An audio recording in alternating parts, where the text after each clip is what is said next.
These balls are quite balls. Wow. So anything you want to draw? That's awesome.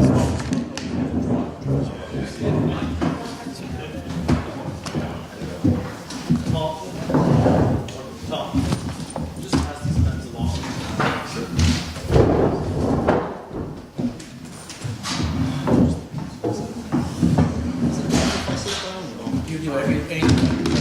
Thanks. Just make sure you One side.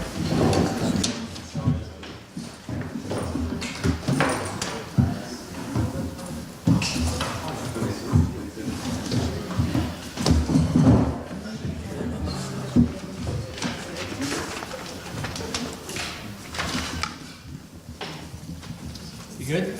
Good. All right, so thanks everyone for being here on Sunday. I have a couple new voices to the group I wanted to introduce. First, over in the corner is our Cameron McDowell from Google Artificial Machine Intelligence, who will be with us over the next few days. Today we're very happy to be joined by Peter Wolfendale, our philosopher. So Peter, one of the things as part of this longer module on AI urbanism that we are developing, I wanted to also take advantage of it. Peter was going to be in Moscow, but to do a little bit deeper dive on unpacking with more care what we mean by this term intelligence in its very specific form, its functional forms, how it may or may not move towards something we may think of as a general intelligence, how that movement from a functional specificity to a general intelligence may or may not be artificial, and so forth. It's in relationship to conditions of autonomy, as Peter was going to be talking a little bit about here, and its own automation and automaticity, and so forth. And so we had a wonderful discussion in the bar beforehand, and there's a lot to unpack here. And so we're going to go step by step. Peter's got about an hour and a half, 2 hours of work with us as well. And so settle in, enjoy this. I'm going to occasionally sort of make sure to stop you as least amount as possible, but just to make sure that we're all sort of following along, and if there's things that are maybe Just to make explicit in advance, like the talk sort of has two parts, and one is sort of more like political and social theory, Good. and then that moves into philosophy of artificial intelligence. This is sort of as a bridge. But I can go faster through some stuff or slow through the stuff. No, we got some time to go. I just want to make sure we also have some time for some discussion. Yeah. So let's why don't we go through let me suggest this. Why don't we go through the first, if we want to go through the first, maybe we go through the first part and then have a little bit of discussion? Yeah, that's and fine. then go to the second part Well, of the discussion. Unless you We'll see how it goes. We'll see how let's it see how goes. fast Okay. So, autonomy and automation. All right, so thank you, Peter. Thank you for having me, by the way. Right. So the sort of place where I want to begin this talk is with the conjunction of what I see as two important facts. One, that we are experiencing increasing automation, and the other, that we are experiencing decreasing autonomy. Or at least some people are experiencing decreasing autonomy in relation to this. So what do I mean by increasing automation? Well, if you look at the statistics or the reports this is for the UK and the US, about 40% of current jobs are at risk of automation in the next 20 years. Crucially, as opposed to earlier waves of automation, this includes professional work, white-collar jobs, and interestingly, both legal and medical professions. This is because, well, for instance, a lot of legal work is essentially interfacing between you and the legal system, and the data involved within, say, case law is actually a really good data set to train up artificial agents on. Similar with diagnostic medicine. So, I think those are quite interesting representative cases. The other crucial side of this is automating the service industry. So both cognitive and effective labor, including retail and customer service. I think that the interesting representative example here is call center work. And there are millions and millions of people all over the world whose job is essentially answering a phone and taking you through some kind of interfacing process. And we already have software that can replace a large chunk of this. And it's just gonna wipe out that whole field of jobs very, very soon. Okay, what's the cause of this? Crucially, developments in AI. We think about deep neural networks and the learning systems. But the best way to think about this, I think, is that with previous waves of automation, both non-computational and computational, they've been based on the idea that tasks can be described explicitly. You know, we can automate things for which we could come up with an explicit set of rules for how you did them. Right? But there is a whole other bunch of tasks for which humans have implicit competence, where we can do things, but we can't necessarily say how it is we do them. This is the case for a lot of kind of recognitive tasks. Someone who's an antiques dealer can look and evaluate things without necessarily being able to tell you the full rule set they're going through. We're now able, through these artificial learning systems, to automate these kinds of implicit tasks. And indeed, we're starting to develop systems that can do a lot of these tasks better than we can.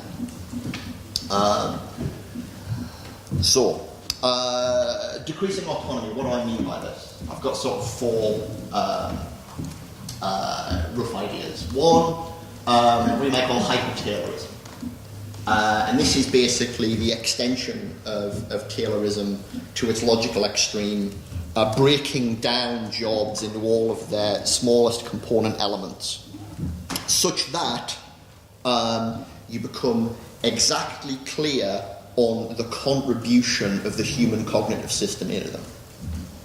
So Amazon warehouse workers are a fairly controversial example of this at the moment, where the idea is they've isolated precisely the bit in which human judgment is needed, and everything else is being automated. Everything else is either being automated or is being turned into an explicit instruction in what the worker has to do. We also see this with Mechanical Turk and similar systems for, outsourcing small fragments of administrative work. The other side of this is precarization. In the UK, this is to do, well, the clear example of this is what's called 0 hours contracts. Probably have them here as well. And this has led to what generally gets called involuntary self-employment. People losing what we thought of as guaranteed jobs and being essentially turned into contract workers. And this is happening all over the place. On the other side of things, so here's another point I should make here, which is I think what we're seeing is an increasing divide between what you call core and periphery work. So hyper-Taylorism and precarization are what's happening on the periphery. And the core, we're seeing something else, which is hyper-employment, where there's a sort of collapse between work and life. And this happens in both directions. On the one hand, constant connectivity sort of means that people are never outside of their jobs. You always can, and thus are always in some extent expected to answer email and phone calls and things like this. But on the other hand, life starts coming into work. So a good example of this is organizations where the access to the internet is filtered, but they'll let you access Facebook, because Facebook is a great way of dealing with dead time. So that enables you to work longer because you're given this small feed into your life. On the other hand, we have bureaucratization. I think David Graeber's term bullshit jobs is pretty good here. Bullshit jobs are defined as jobs that even the people doing them don't think they should exist. But I think more generally, we find a sort of what I'd even call an epidemic of not just bad management, but pointless assessment systems which breed perverse incentives. And I think this is actually part of the way in which what we call core employment is retrenching itself. in relation to periphery. And there's another point I wanted to make here, which was, so there's a really good point made by a philosopher called Gilbert Simondon, where he says that the concept of work tends to obscure our understanding of technics. What he means is our understanding of what systems actually do gets distorted by our conception of jobs and the jobs that people play within those systems. And I think that this is essentially this process that's going on between the core and the periphery, where increasingly what we're getting rid of on the periphery is the very notion of jobs.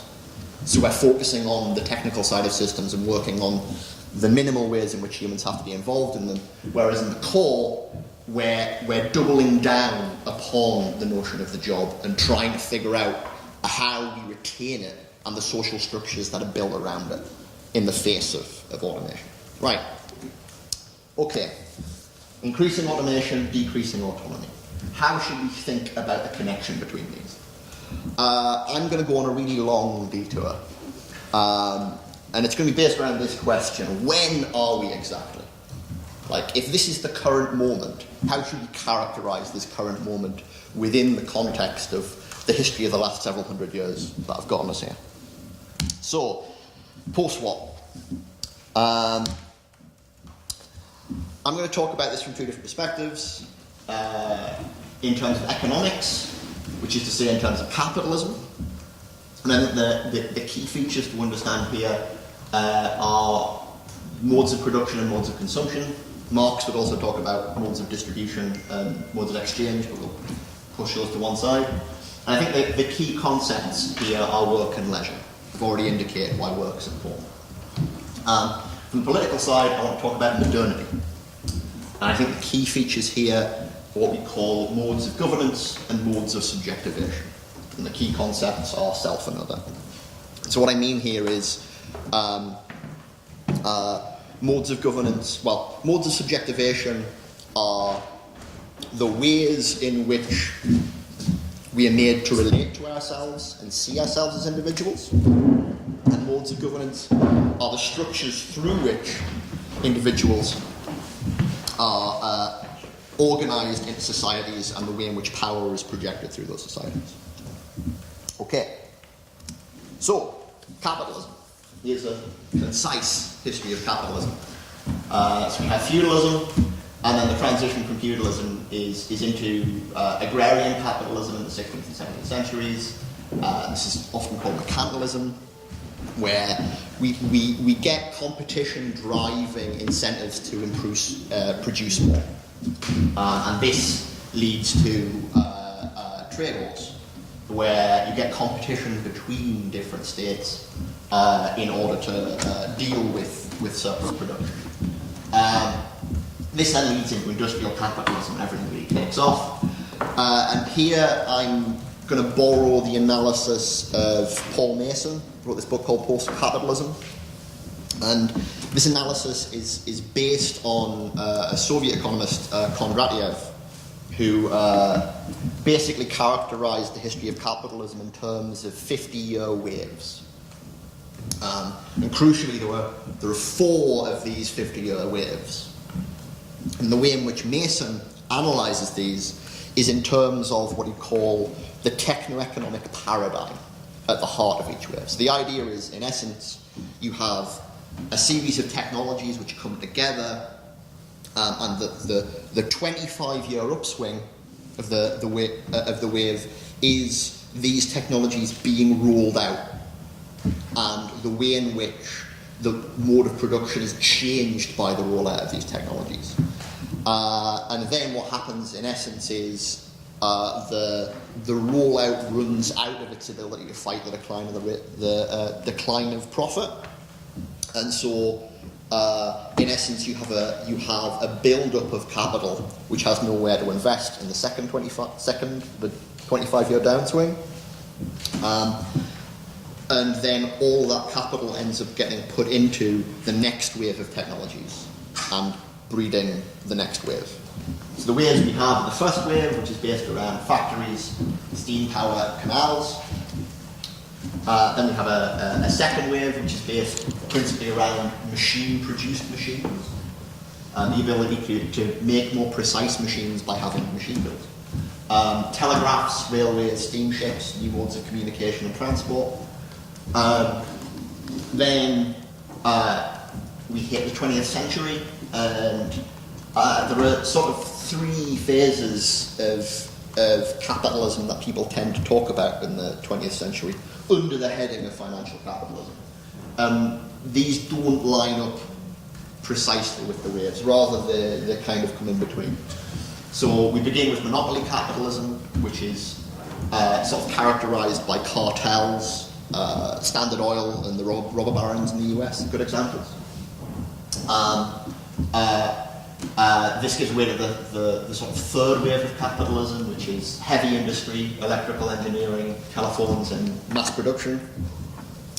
We then enter into state capitalism, which is essentially pre and post World War II, which is sort of characterized by heavy state intervention in things like research and development, but also a new sort of compact between labour and industry.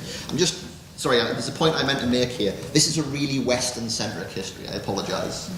I understand it's important to relate this to other parts of the world, Russia included, but we can maybe talk about that later. For now, this is principally based around the Americas, Europe.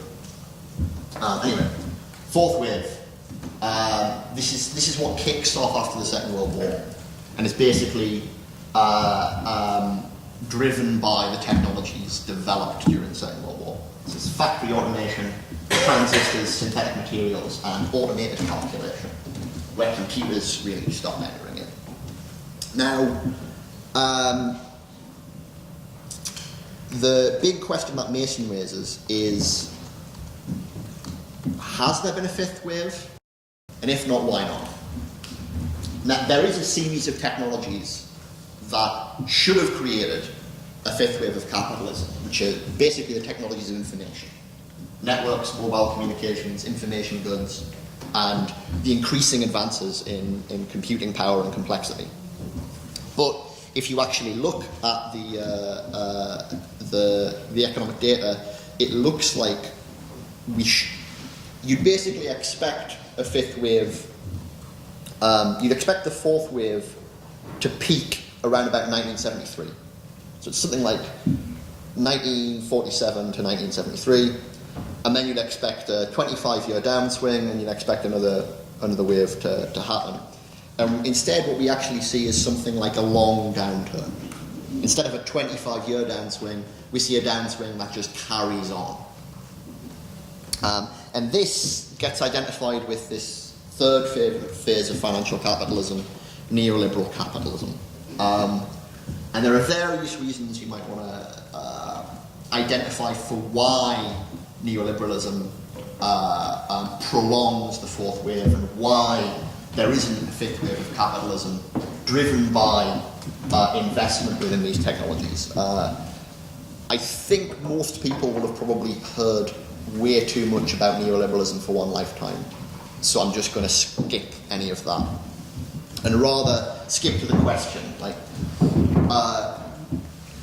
is what's happening with this new wave of information-based technologies leading us into a post-capitalist situation, albeit the early stages of one, or is it leading us into a new kind of capitalism, what my friend Nick Cernick would characterize as platform capitalism, or is it something else? Right? What is the current phase of capitalism that's emerging out of this history? Right. Modernity. Again, we'll start with the pre-modern, which again is sort of roughly synonymous with feudalism here, not exactly, but we'll leave it at that. And we have two big phases, the early modern and the late modern, 16th to 18th centuries and 18th to 20th centuries. I think the key developments to outline here are humanism as it comes out of the Renaissance, which is a sort of a philosophical return to antiquity, but it's basically based around an idea of self-cultivation, right? People turning philosophically to the personal. And this turn to the personal is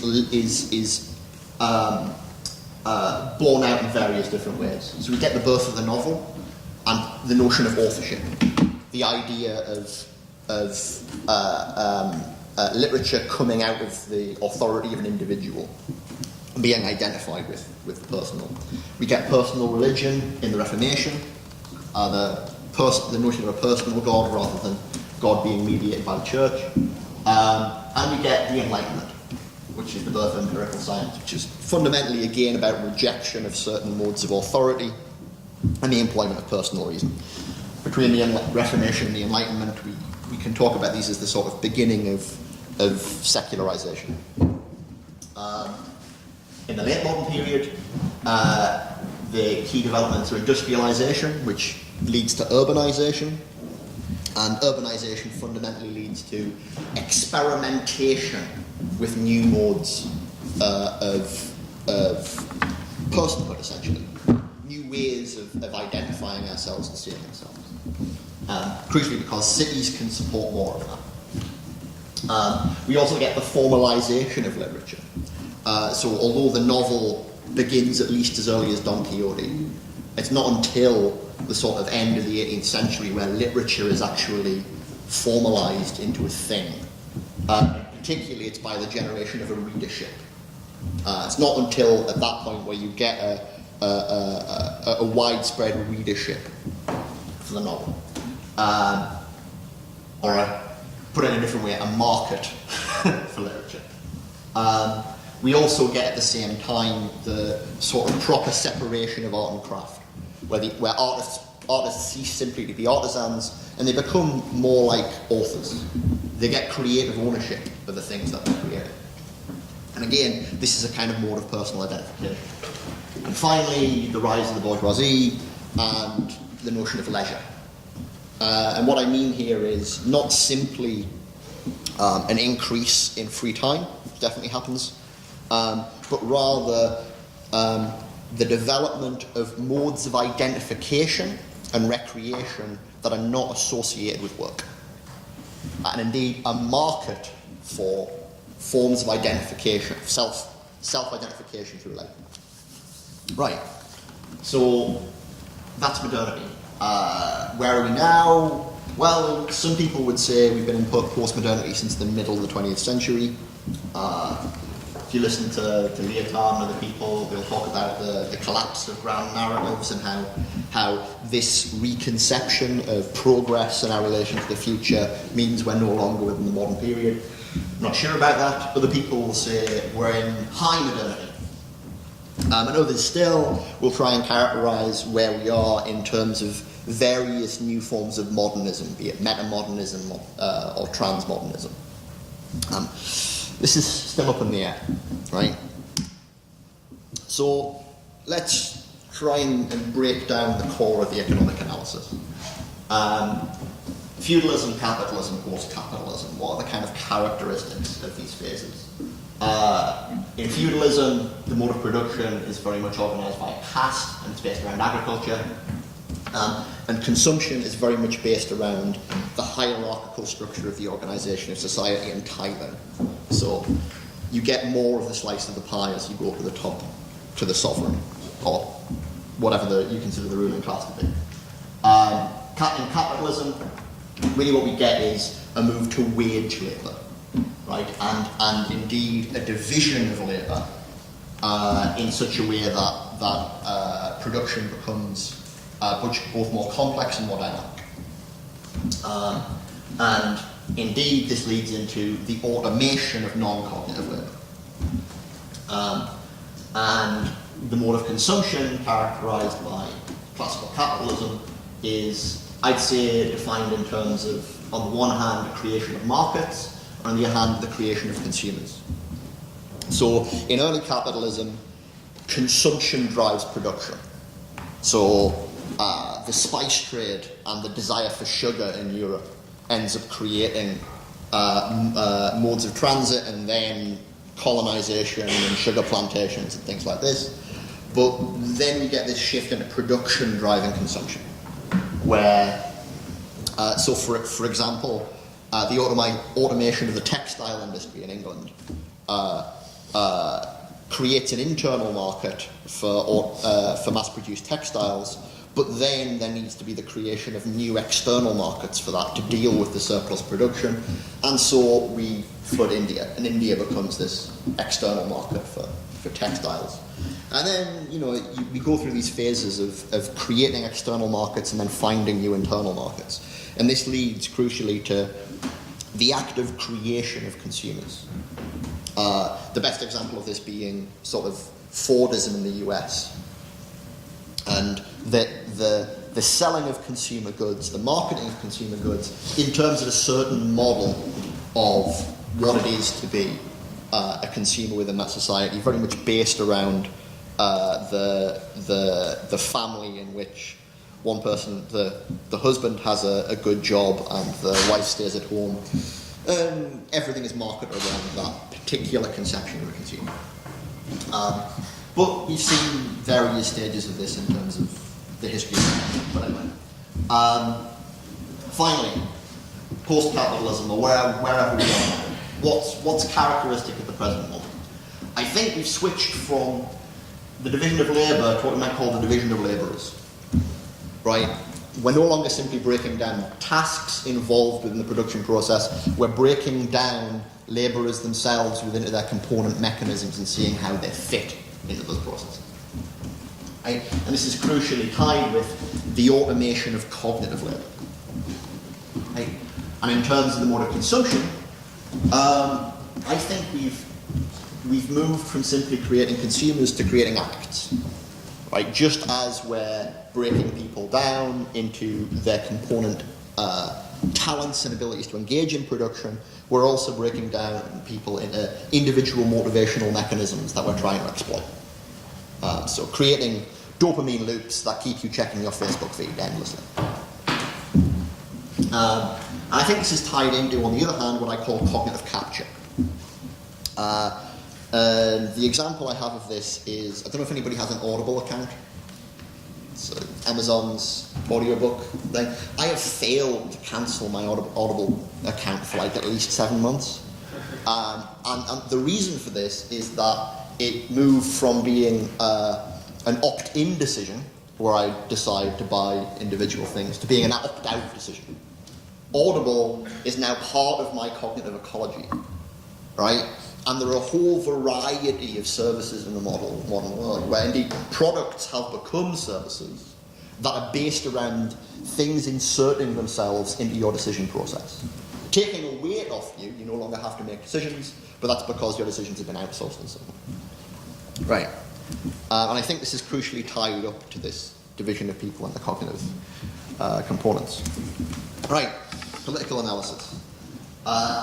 In the pre-modern, so this is, by the way, for anyone who's familiar with Foucault, I'm basically borrowing Foucault here. So Foucault will characterise the mode of governance of pre-modern society in terms of the sovereign society. And this is characterised in terms of group domination. So basically, the sovereign power is power over death. And crucially, the modes of subjectivation in such societies are suprapersonal. You understand yourself through larger structures such as family, church, and community. The move into the modern era is the move into personal modes of identification, right? Where you can understand yourself in terms of education, employment, and creativity, right? And these personal modes of identification are themselves co-opted by what's called disciplinary society. Right? Disciplinary society is associated with biopolitics, power over life, but crucially this is about the development of institutions that impose modes of subjectivity on you. Right? School turns you into a certain kind of person. The military is meant to turn you into a certain kind of person. right? It's meant to internalize a certain way of relating to yourself. Right. Where are we now? Whether it's postmodern or not. And here, I'm drawing on Deleuze's extension of free will. Deleuze says that we've moved from disciplinary society to control society, in which we're no longer focused on individual contexts in which we're creating certain kinds of people, but we're interested in a more sort of, well, I say we, I mean governmental structures are more interested in a certain kind of continuous modulation of the individual across their lives. And the kinds of governmental structures associated with what Deleuze calls administration. I think the key feature of this, and it's also something Deleuze recognised, is that essentially this is bound up with a move in modes of subjectivation from the personal to the subpersonal. Right? Seeing people in terms of tasks, talents, and drives. Right? Deleuze would talk about this as the move from the individual to what he calls the dividual. But I think this is the sort of driving characteristic of the age we find ourselves in.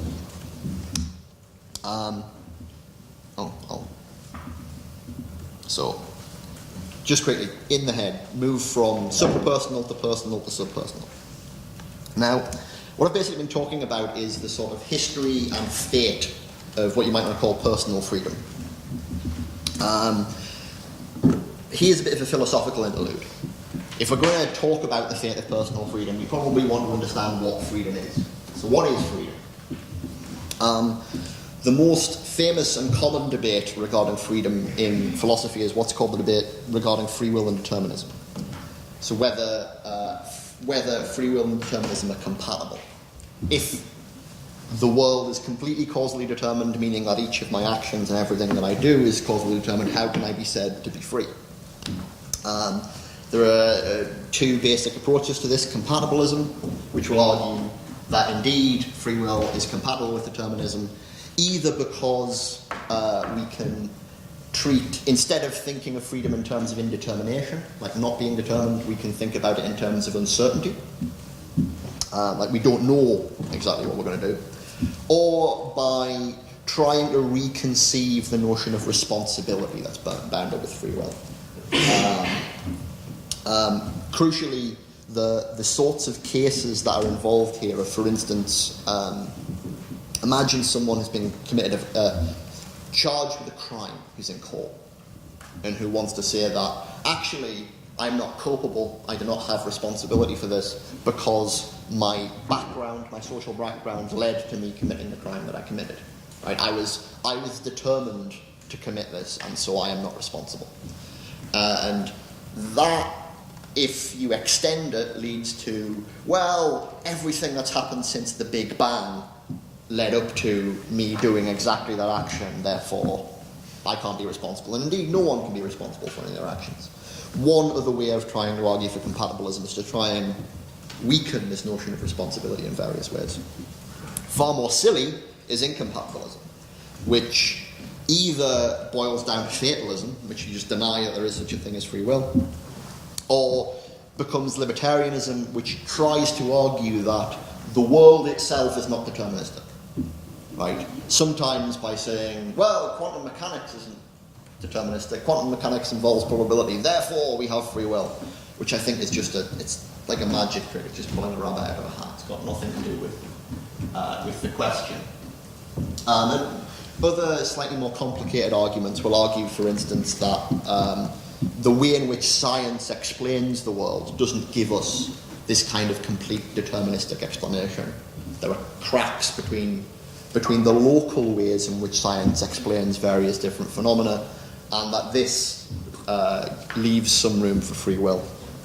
Again, I think that doesn't work because, crucially, what we're interested in is the sorts of laws or regularities that are studied by psychology.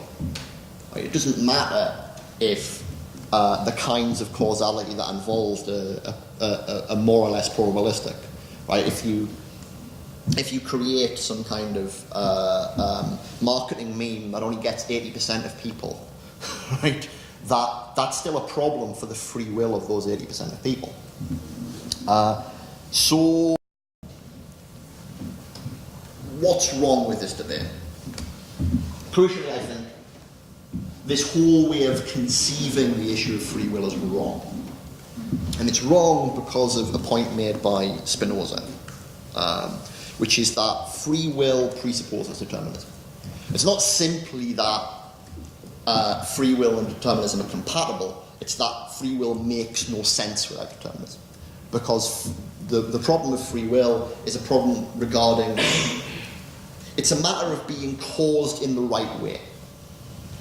It's a matter of your actions being caused in the right way, and the way in which Spinoza will characterize this is in terms of self-causation. Free will is about your actions being produced by you rather than the context within which you are.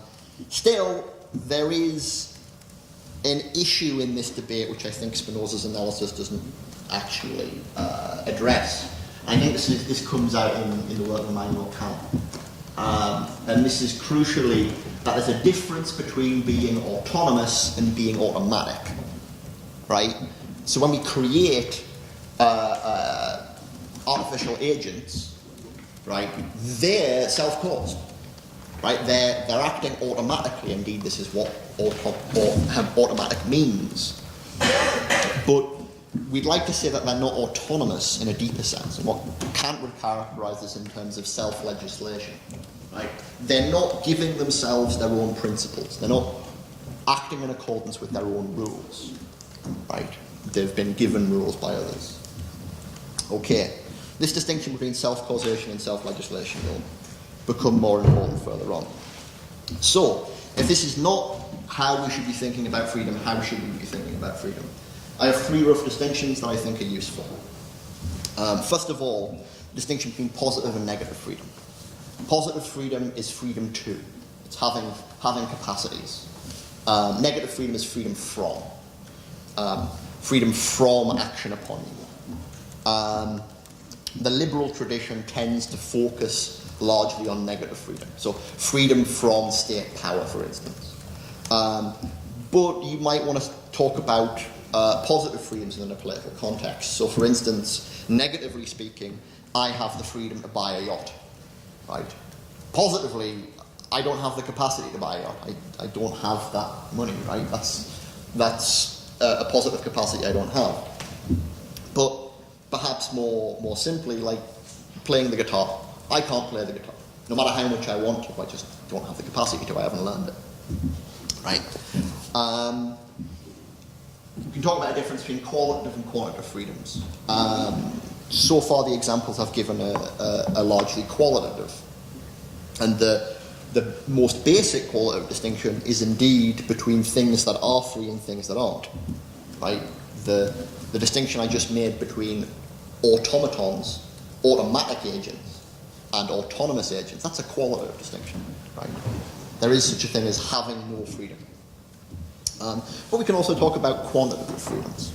And I'm going to introduce the final distinction first, and then I'll return to quantitative freedom. So, the final distinction is the distinction between cognitive and non-cognitive freedoms. And I mean this in terms of not simply cognitive capacities, like the example I gave earlier was in terms of antiques dealers being able to categorize antiques. That's a kind of cognitive capacity. But that's not the kind of cognitive freedom I mean. Rather, what I mean is the capacities you need in order to make decisions. The capacities you need in order to use your other capacities. So non-cognitive capacities, your ability to do things. Cognitive capacities are your ability to decide how to use those capacities and use them. And I think you can be more or less cognitively free. So we can talk about quantitative cognitive capacities, and indeed, we can talk about them in both positive and negative terms. So, a positive example would be attention. You can have more or less attention. Attention is a cognitive resource, right? It's a cognitive resource that you need to be able to make decisions about how you're going to live your life. And you can have more or less of it. Negatively, you might talk about predictability, right? your freedom from being able to be predicted by not just other agents, but, for instance, large organizations. This is a quite contemporary fear that big data is going to be able to predict your every move, and that makes you less free, right? Okay. So these are two, what I take to be characteristic kinds of freedom of the present age. Right. So, what is happening now? How am I doing time-wise, by the way? I've forgotten to time myself. 45 minutes in. 45 minutes in. Okay. Okay. So we can go a bit faster. We're about halfway. Okay. So, yeah, what's happening now, given everything I've just been saying? So, first of all, I think, given what I just said about cognitive resources, I think we actually need to think about cognitive economics, right? Classical economics doesn't make any distinction between cognitive and non-cognitive resources. And so it tends to view rational agents as if there isn't anything expended in the process of making decisions. Herbert Simon will talk about bounded rationality, the need to think about agents as functioning under constraints, but crucially, these constraints are themselves economic. And I think one of the things this leads to is, if you appreciate it, is the fact that there's let me put it in a different way. One way in which you can increase profits as an organisation is to increase supply side efficiency. Improve your logistics operation, find various different ways in which you can reduce your costs, and that'll increase your profits. However, if you recognise that cognitive resources are a thing, there's a pivot. You can also decrease demand side efficiency. If your consumers are making worse choices, you can exploit these worse choices to make more money. Crucially, I think that this is part of or rather there are a variety of different strategies that businesses have taken up in the latter half of the 20th century to today, which are precisely exploiting and creating kinds of demand-side inefficiency. And the problem with these is that they are synergetic. If everyone tries to make you make worse decisions by overloading your capacity to make decisions in a variety of ways, they work together. And that creates what you might want to call cognitive oppression. Right? And this is what has incentivized cognitive capture. The reason we're willing to give other people control of our decisions is that we have too many to make and not enough resources to make with them. So our concern should be, well, how do we have cognitive liberation? How do we increase cognitive freedom? Finally, the overarching lesson I think we get from the history I've told thus far, I know there's been quite a lot involved in it, but this is the sort of punchline, is that we're fragmenting ourselves. As a society, in a variety of different ways, we are breaking ourselves down into component mechanisms. And we're doing it at exactly the same time that we are beginning to build fragments of minds. Developments in artificial intelligence are essentially this. We are building components of minds, but not yet complete minds. And worse, we're combining the two. We're combining the fragments of ourselves and the fragments of machine mind we're making in more or less ad hoc ways. And this is producing a whole variety of consequences and behaviours that we might not necessarily want to encourage. So, how do we pull back from this? Well, let's talk about fragmentation a bit more, and then we can maybe talk about the positives.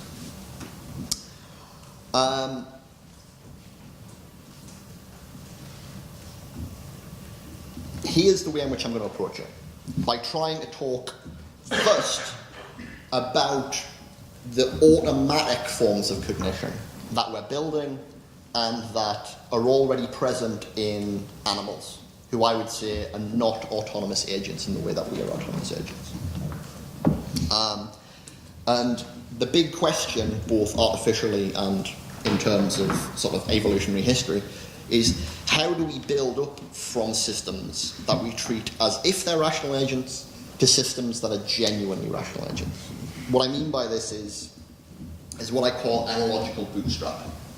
So, crucially, when we analyze both biological systems and mechanistic systems we're creating, we do so in terms of functions. And this is essentially an analogy with rational agents. We ascribe goals to things. So, for instance, we say that the purpose of the heart is to beat, is to pump blood around the body, right? We say that that's part of larger subsystems of my organism that fundamentally compose me as a whole. And we essentially treat the parts, these subsystems, as means to the ends of the systems they're components of.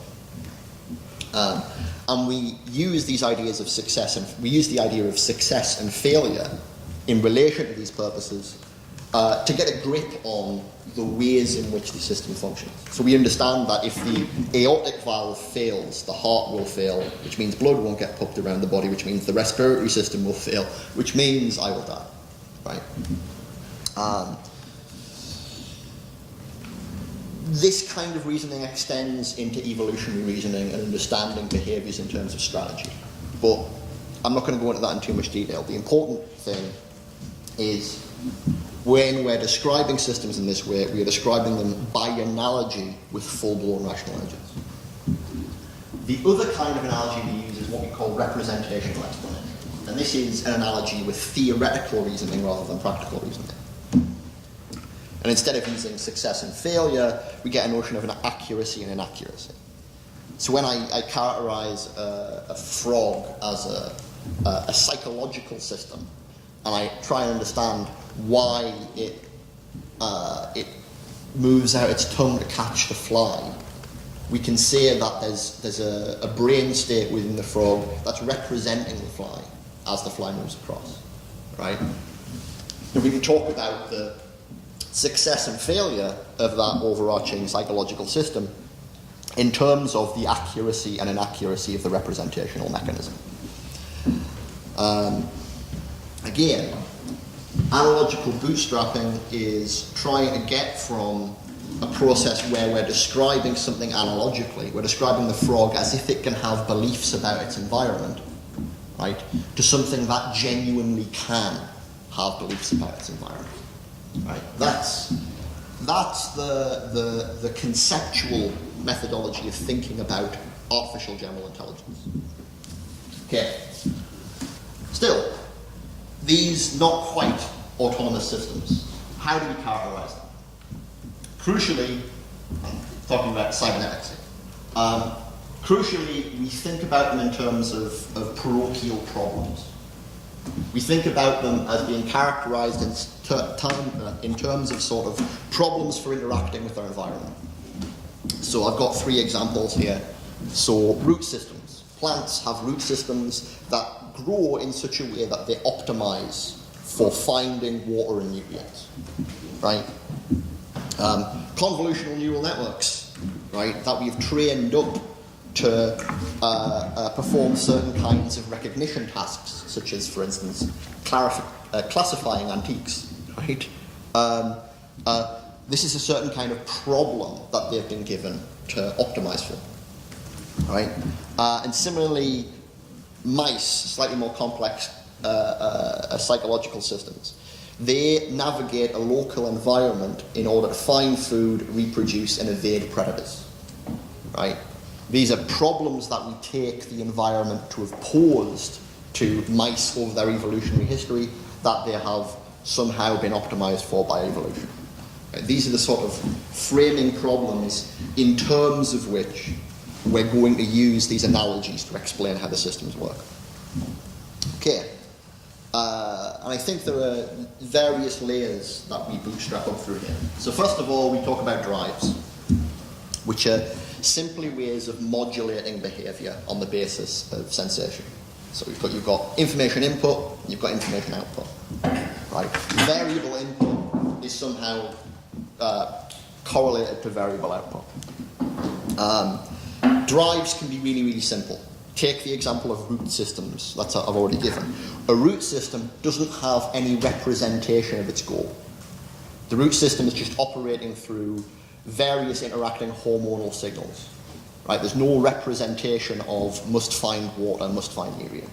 Yet we can still understand it in terms of this input-output modulation. Right? And crucially, organisms can have multiple drives that potentially conflict. Right? Drives produce impulses towards certain kinds of interaction with the environment, and these impulses can converge to produce certain kinds of action, or they can conflict in various ways. Sometimes sometimes serious ways. I think a good example of this is supernormal stimulus. I don't know if you've ever heard this term. A supernormal stimulus is a stimulus that's designed to kind of hijack a certain kind of recognitive mechanism or drive. So baby birds recognize their mother in a very specific way. So baby birds will be hungry, but they'll aim towards a certain place to be fed by the mother. You can paint a wooden board in a certain way so that baby birds will prefer it over an actual mother, because the board has been designed to provide a super stimulus for that recognitive mechanism. It doesn't matter what various different drives are going on within the baby bird, one of them has been overstimulated in conflict, right? Okay. The point here is, anyway, I'll get to it. Okay, so that's talking about this analogy with goal states. Crucially, more complicated systems end up having representations of their environment. I bring in this analogy with theoretical reasoning, and the better way to think about this is in terms of simulations of environment. Right? And what these simulations do is integrate information. So individual drives might have certain ways of processing and handling in particular kinds of information. A global simulation of the environment provides a kind of common store of information that different drives can feed into and indeed draw from. Right, this is global availability. One of the best ongoing theories of consciousness is what's called the global workspace theory, which is a sort of generalization of this model. Another theory that I won't talk about but I recommend looking into is something called predictive processing, which is a kind of characterization of how this works. Basically, experience is a simulation. Like my world now is a simulation, such that when I close my eyes, you do not disappear. When I look the other way, you do not disappear. You are still there within my world. Right? It's just that sensory data is being brought in to update the simulation. Right? Next level, control. So, I've already said you can have systems that their interaction with their environment is governed by various different drives that we see as solving kind of specific problems, but these drives can conflict, right? If you want a system in which these drives are integrated in such a way that there's a further kind of control mechanism, which can solve for which can resolve conflicts. Then you need to talk about systems that are not just capable of modelling their environment, of simulating the environment, but drawing a distinction between themselves and the environment. Systems that have an ability to model themselves, and on that basis can actually characterise their own behaviours, such that they can select between behaviours, such that there's something like choice. Right? And we want to see this in terms of representation, but we don't necessarily have to see it in terms of, so let me put it in a different way. When I want to pick up my phone and check it, right, I'm not representing each move that my arm is making. I'm not representing all of the various different muscle movements that go into that single gesture. Rather, we can talk about hierarchy of control systems, right? I have an expectation that I will pick up the phone, right? And that goes down and modulates various other control systems all the way down to the way in which my fingers and my arm are moving, right? we can make these analogies of representation, but the representations can be fairly high level. They don't need to be taught completely. Right. Finally, constraints. Crucially, any system that we're understanding in this way, which is to say any information processing system, is fundamentally limited by its computational resources. Right, like interpreting information from an environment in such a way that you change behavior is expensive, right? And so systems optimize to filter irrelevant information. Like the mouse that's in its environment trying to avoid cats and find food and mates and whatever, right, has, through a process of evolution, been optimized to pay attention to certain things and not to others. This is going to become important. So, that's a rough model of this process of analogical bootstrapping, whereby we're talking about increasing complexity of information processing systems. But we're still in the realm of the automatic. Even when we're talking about mice, they're still, they have certain ranges of dynamic behavior, but really they're solving for certain fairly basic environmental problems. Okay. I have a feeling I've swapped two slides. I apologise if I have. Oh no, I'm okay. So, I was talking about how we are fragmenting ourselves. And fragmenting ourselves into these collections of information processing systems, drives and imaginations that have been kind of cobbled together by evolution. I think that within philosophy and the humanities more generally, there is a sort of tendency which has been identifying this fragmentation for quite a while. We can talk about postmodernism, it's not a very good word. We could talk about post-structuralism, it's only slightly better. The crucial thing is that there has been this tendency to critique the unity of the subject. So, if you think that traditional humanism is still based on a certain kind of theological model of the soul, right? To be a person is to have this soul which is unified in advance, then recognizing the flaws in that model is good. However, I think that this has produced certain problems. The bad here is what we might call the valorization of subjective multiplicity. Some philosophical and theoretical trends don't just recognize the fragmentation or the potential fragmentation of the subject, but actually celebrate it. Right? Their view is, so we're being fragmented, great, more power to us and the fragments.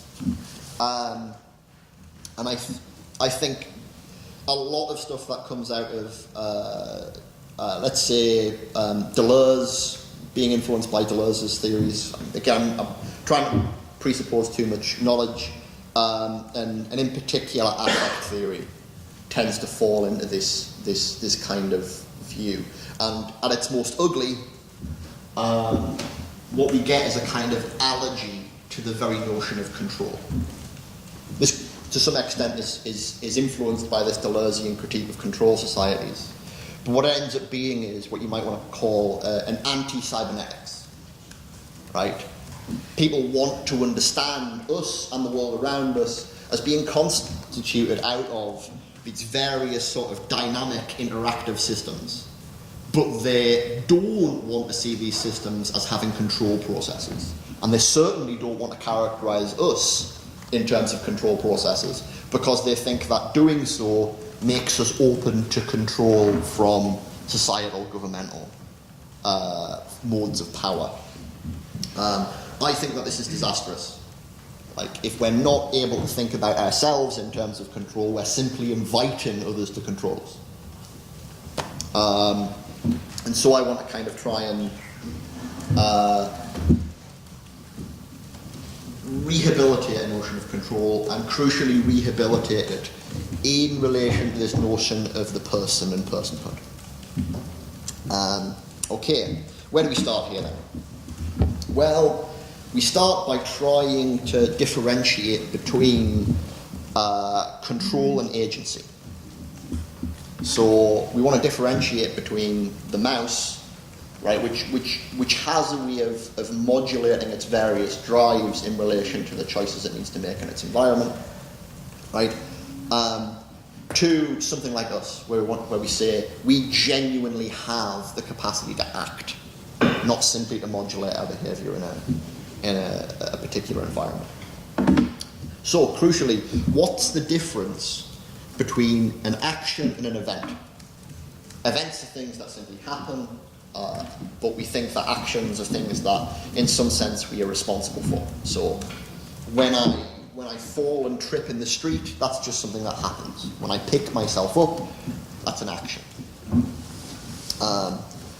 The sense in which the action is something I'm responsible for, whereas the tripping isn't, is the sense in which there is a reason for it. Actions are things for which it makes sense to ask why you did them. Right? This is a Kantian idea, fundamentally. Right? Crucially, however, this is the point about rationalization, this doesn't mean that everything that is an action has to be the result of a process of reasoning. If every action I performed was the output of a practical syllogism, I'd never do anything. Right, this comes down to that thing about cognitive resource constraints. Most of what we do is heuristic. Most of what we do is, in fact, very much like animal cognition.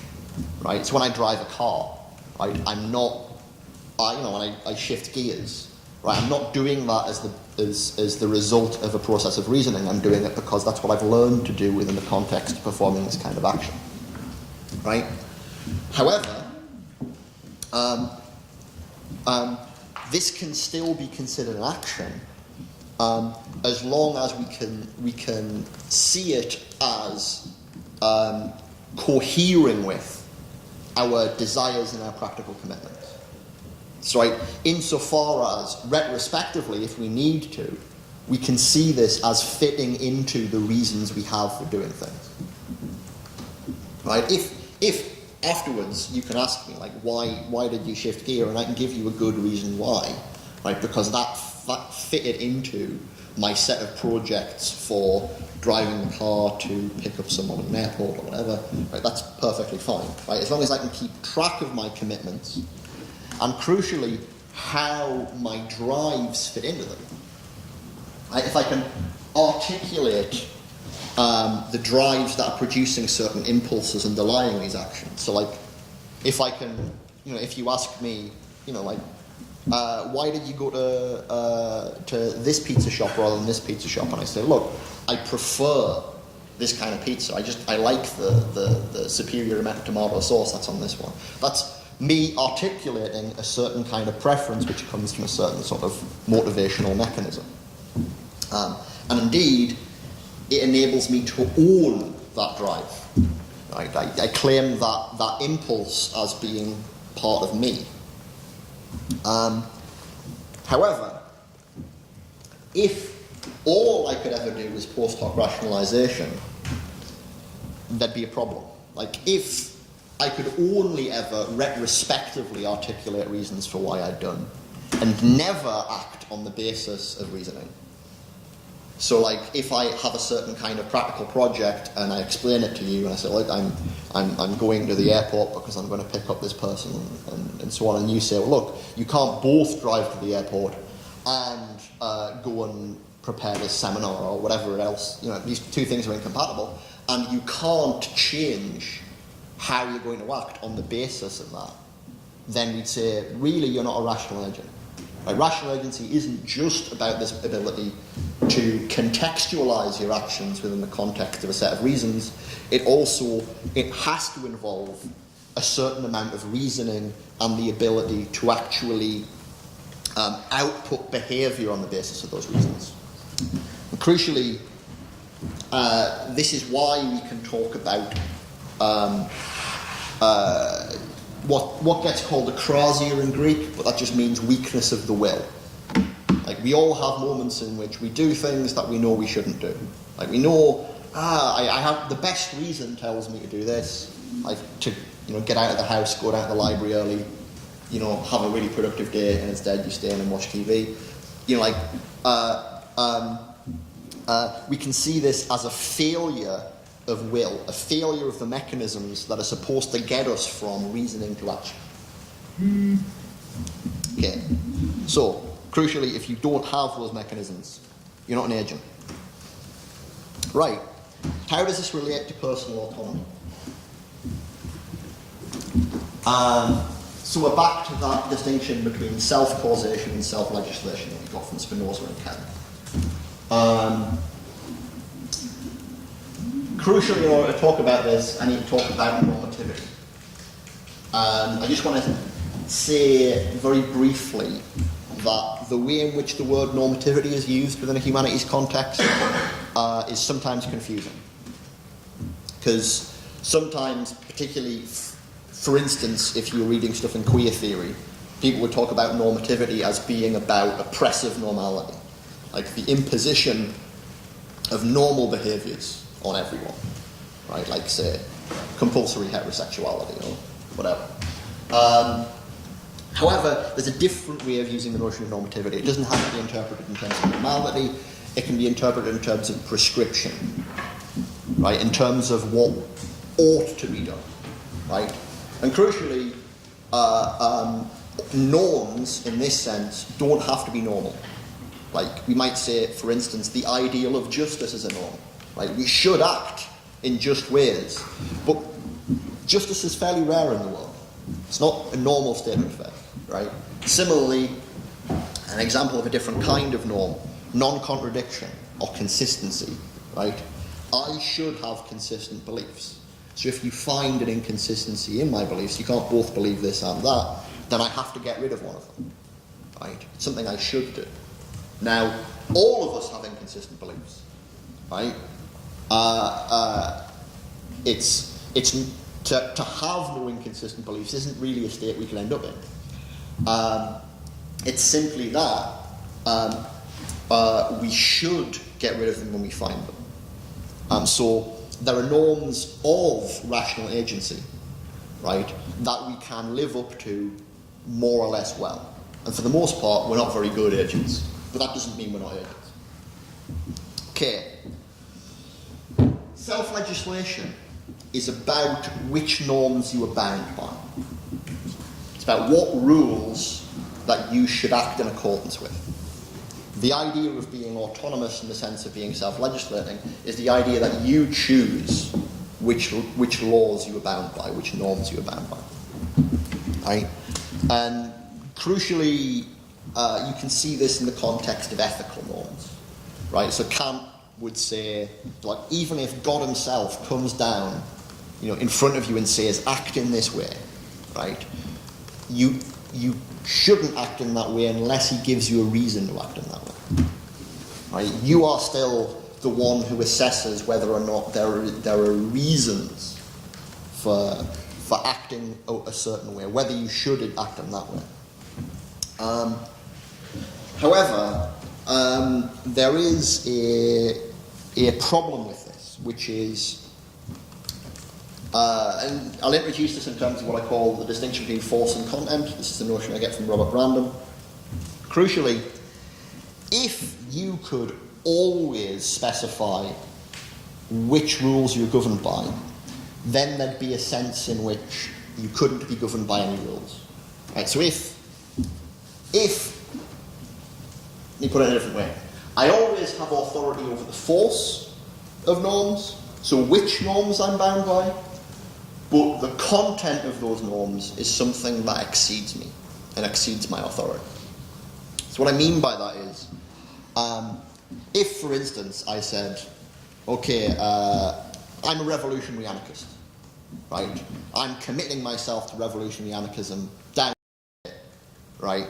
And then when it came to, you know, actual armed insurrection and this, that, and the other, you know, you came to me and I said, no, it's fine. Being a revolutionary anarchist means I can sit at home in my onesie and just watch TV. That's fine. That's perfectly consistent with it. You'd legitimately go, no, that's not what that commitment means, right? You can't both promise to do something and have control over the content of that promise, right? So this is a sense in which self-legislation involves being able to make commitments, but not having complete control over what the consequences of those commitments are. Interestingly, this is why we have legal systems. This is why we have contract law, right? Because often there is a need to actually negotiate what the consequences of agreements are. Okay.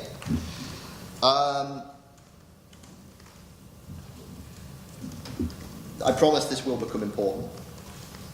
The key question that all this leads into is, if I am self-legislating, if I am self-causing, right? If these are the components of what it is to be a rational agent or a free person, then what do we mean by self here? What is a self? Right? What is that which is making the choice to be bound by certain principles? What is it which is making commitments and being held by these commitments? Okay.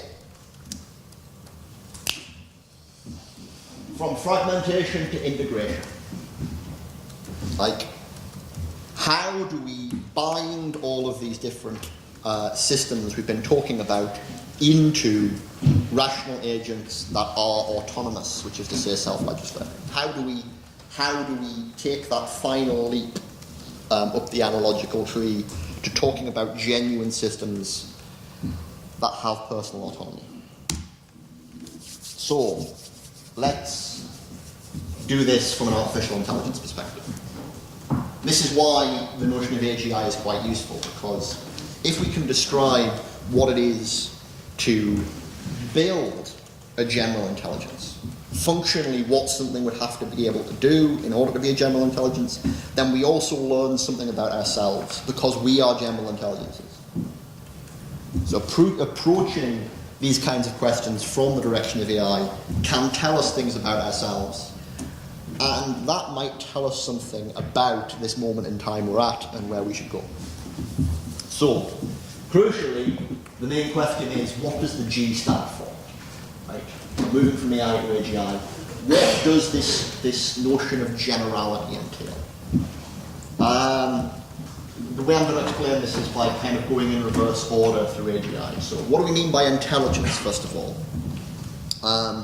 There are various words that get thrown around within the debate about AGIs and what minds are. So sometimes people will talk about consciousness or self-awareness, or even a term I've been using, personhood. I think these are all fairly imprecise. What most people can agree on is to talk about intelligence and to talk about it as problem solving, right?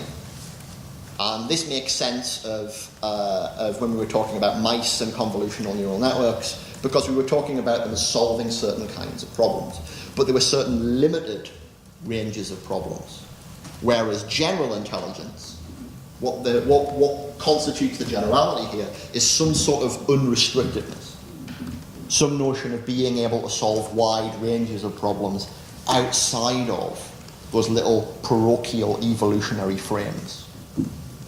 So either stuff that evolution has programmed you to do, or stuff that human beings have programmed you to do. Finally, what do we mean by artificial? And this is just implicit in everything I've been saying. Really what we mean when we talk about artificial things is things that are functionally decomposable. Something that's functionally decomposable is something that we can build, because we know everything we have to put together in order to get to it. But as I've already said, if we can functionally decompose an artificial general intelligence, then we can functionally decompose ourselves. We can figure out how we're built. Right. let's talk about types of generality. I've got three distinctions here.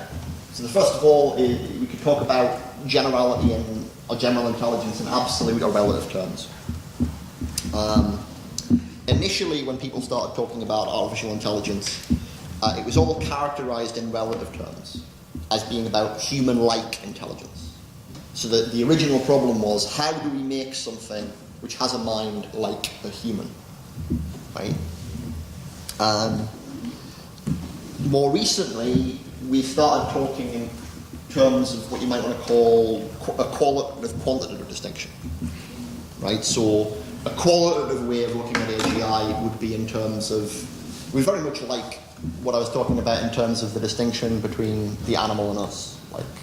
Like there are some things that are just not rational agents, and there are some things that are. There are some things that are AGIs, and there are some things that are not. There are certain features that characterize one or the other. But you could also talk about this in quantitative terms. So a lot of people will talk about human-level intelligence. So intelligence is something that can have various different gradations, and we just have one of those gradations. An example of this is what's called the Wozniak test. Anybody's ever heard of this? Named after Steve Wozniak at Apple. The Wozniak test is, in order for something to be a general intelligence, it should be able to walk into anyone's house and make a cup of coffee. Like, it shouldn't matter the layout of the house, it shouldn't matter where the coffee is stored, what kind of coffee machine is being used. It should just be able to go in and do that. And that's quite a nice little heuristic, right? But that is very much a human-level task. So we might say, well, in order to be a general intelligence, something should be able to turn up in an arbitrary solar system and terraform a planet. Right? That's not something we can do, so we wouldn't count as a general intelligence under that criteria. So we can see different levels in which you might want to characterize that. Finally, there's a distinction between abstract and concrete. I've talked about this in terms of human tractable, and really what I mean by here is to do with the creation and characterization of artificial intelligences. So there are various different concrete ways in which people are currently approaching the problem of AGI. So you might talk about like neural networks, you might talk about Bayesian reasoning systems, you might talk about evolutionary algorithms, and there are various different kinds of other reasoning systems that people are trying to use, like the OpenCog guys. Crucially, these are different ways of trying to solve the problem. However, we might want to be more abstract and talk about what the problem is that they're trying to solve. What is it that all of these different programs have in common? And I think this leads us to what I talked about in terms of strategies of abstraction. But let me make one final point here. Sorry if this is a bit all over the place. I think what we really need to be doing is talking about AGI in absolute, qualitative, and abstract terms. Right? We want to be able to characterize what an AGI is independently of the particular strategy we have for creating one. Right? Independently of these layers or levels of intelligence, and independently of whether it's anything like a human being, right? In anything other than the relevant layers. How do we get this kind of abstract characterization? I want to talk about good and bad strategies. So I think a bad strategy would be trying to abstract away from the concrete implementation questions in such a way that the features of AGI we'd picked told us nothing about implementation. If your characterization of AGI tells you nothing about how to build one, then it's a bad characterization of AGI. Right? So what we want is to abstract away from these different implementation details, but to abstract away from the options in such a way that we still understand something about those options. Right? And there are two ways in which we've been going about this. One is from above, one is from below. From above, you pick some abstract characterization of a feature that AGI has to have, like being able to make linguistically articulated judgments, right? And then you work down from that. Well, if something's going to have this ability, what does it need to be able to do? And the other way is to go, well, look, what examples of AGIs do we already have? Human beings. How do human beings do it? Let's maybe look at how human brains work. Let's go through neuroscience and try and build. Let's abstract from there. And I think both of these are good strategies, right? And they hopefully can meet in the middle, right? What is abstract generality? How am I doing time-wise, by the way? We're 2:30, about an hour and a half in. Okay. I think I'll use the rest of the half hour. Is that going to be okay? Yes. Okay, cool. So, what is abstract? Good stuff now. Huh? Again, we are getting to the good stuff. Sorry if it took a while to get here. So, what is abstract generality? Crucially, if I'm to put my finger on something, I think where we have to look is non-deterministic computation. I've got sort of two words that are generally used here: creativity and learning, right?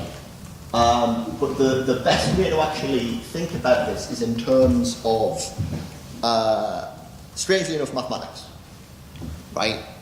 So we tend to think of mathematics as being a really quite abstract computational task. And we tend to think about it in very deterministic terms.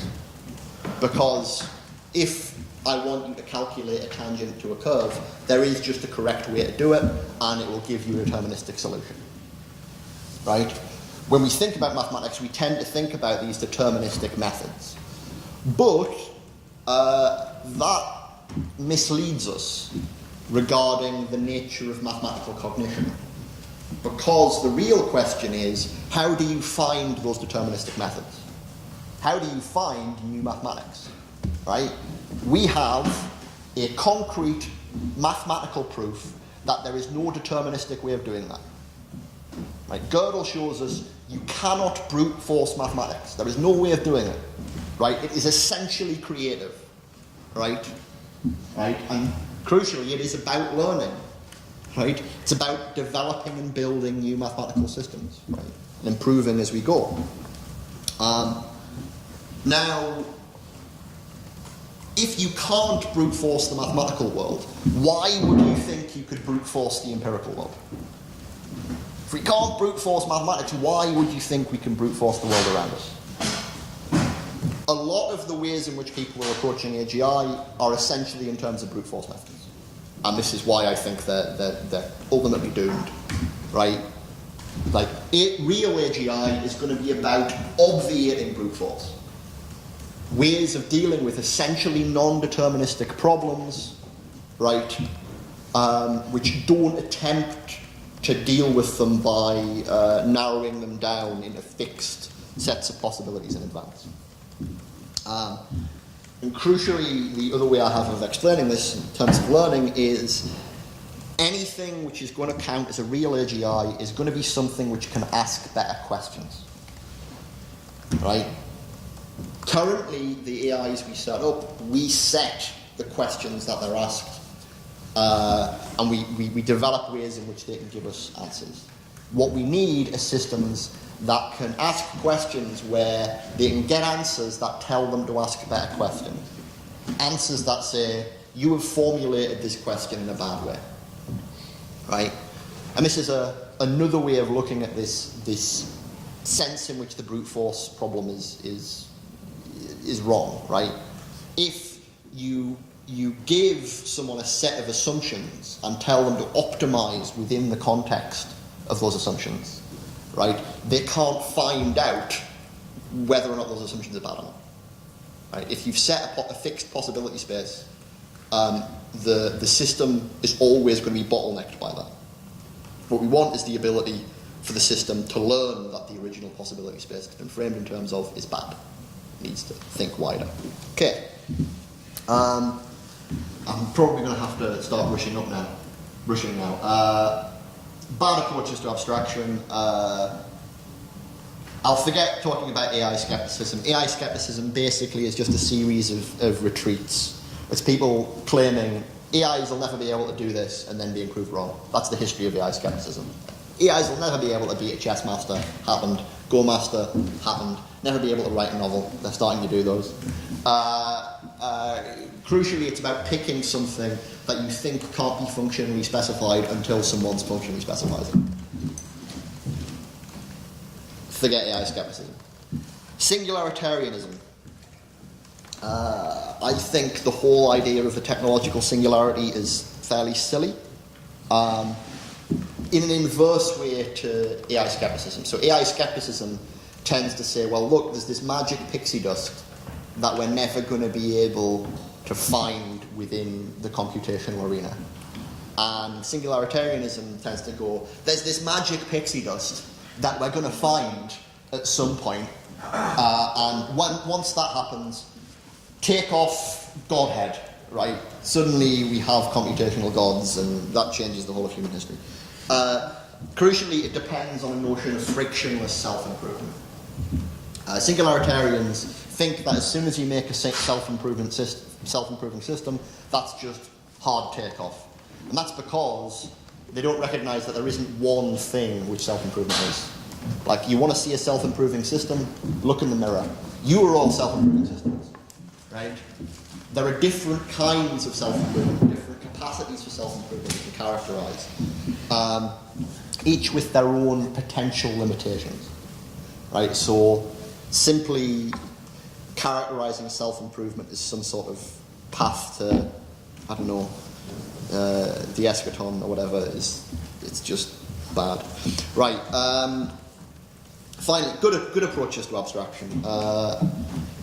Given what I've been talking about in terms of creativity and learning, really the way in which you want to think about making AGIs is in terms of what I've called generalized aesthetics and generalized pedagogy.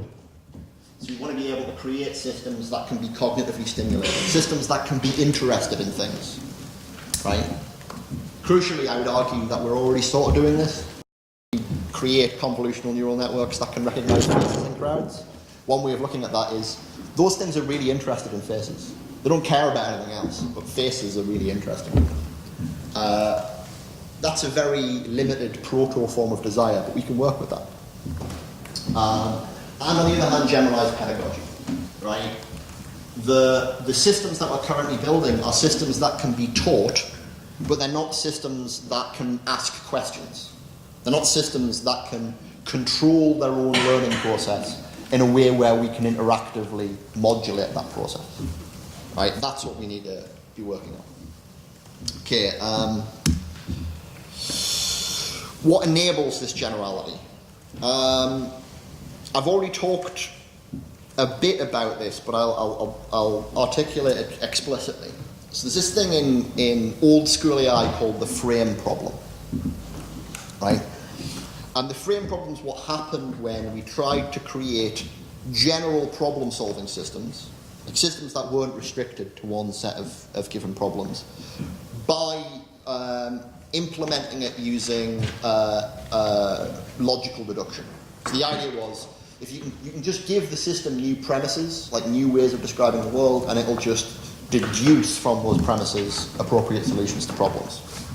The problem with this is that the more of the world you try and put in, the more you have to specify. And this grows exponentially. It becomes massively intractable, like instantly. So the example I tend to use to articulate this is, if you create a system that you want to cook an omelette, right, you have to tell it that when it turns the knob on the cooker and the gas increases, that this is going to increase the rate at which the proteins denature, right? You've got to specify how this is relevant to that. But you also have to specify that when the weather outside changes, it will have no effect on your making the omelette. You have to specify how everything is relevant to everything else, even if it's irrelevant, right?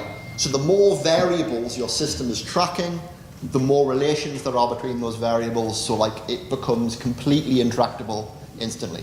There just aren't enough cognitive resources to deal with the world in this way. And what this means is you need ways of framing problems. You need something like what evolution gives the mouse. Evolution has framed the environmental problem for the mouse such that it only picks up on what's relevant. However, what we want with general intelligence is something that isn't limited to any one frame. We want something that we can see as being kind of arbitrarily extensible. Right? It can learn how to deal with new sorts of problems rather than being restricted to one set. I think that what the frame problem actually tells us, once we flip it upside down, is actually what language and reasoning is there for. Language, I think, is fundamentally characterized by reasoning or inference, enables us to reframe problems. This is because,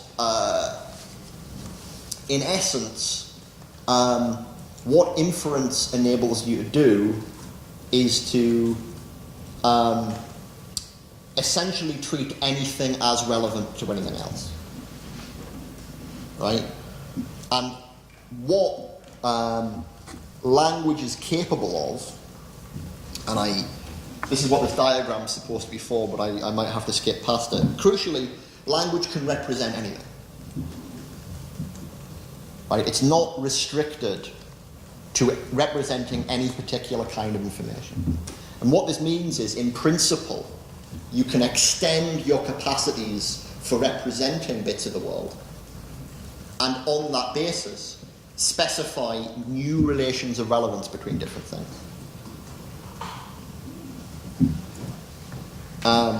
The way in which language functions is it enables us to connect new capacities to perceive things and new capacities to act on things, right, to an ability for open assignment of relevance. And you can see this essentially in what language has already enabled us to do, right? So we can talk about electrons and justice and capitalism, right, and modernity and everything else I've been talking about so far, despite the fact that a lot of these things are not things that we can perceive or act upon, right? Language gives us this kind of general representational mechanism. And it does this by being able to reframe our heuristic abilities. So most cognition is still heuristic.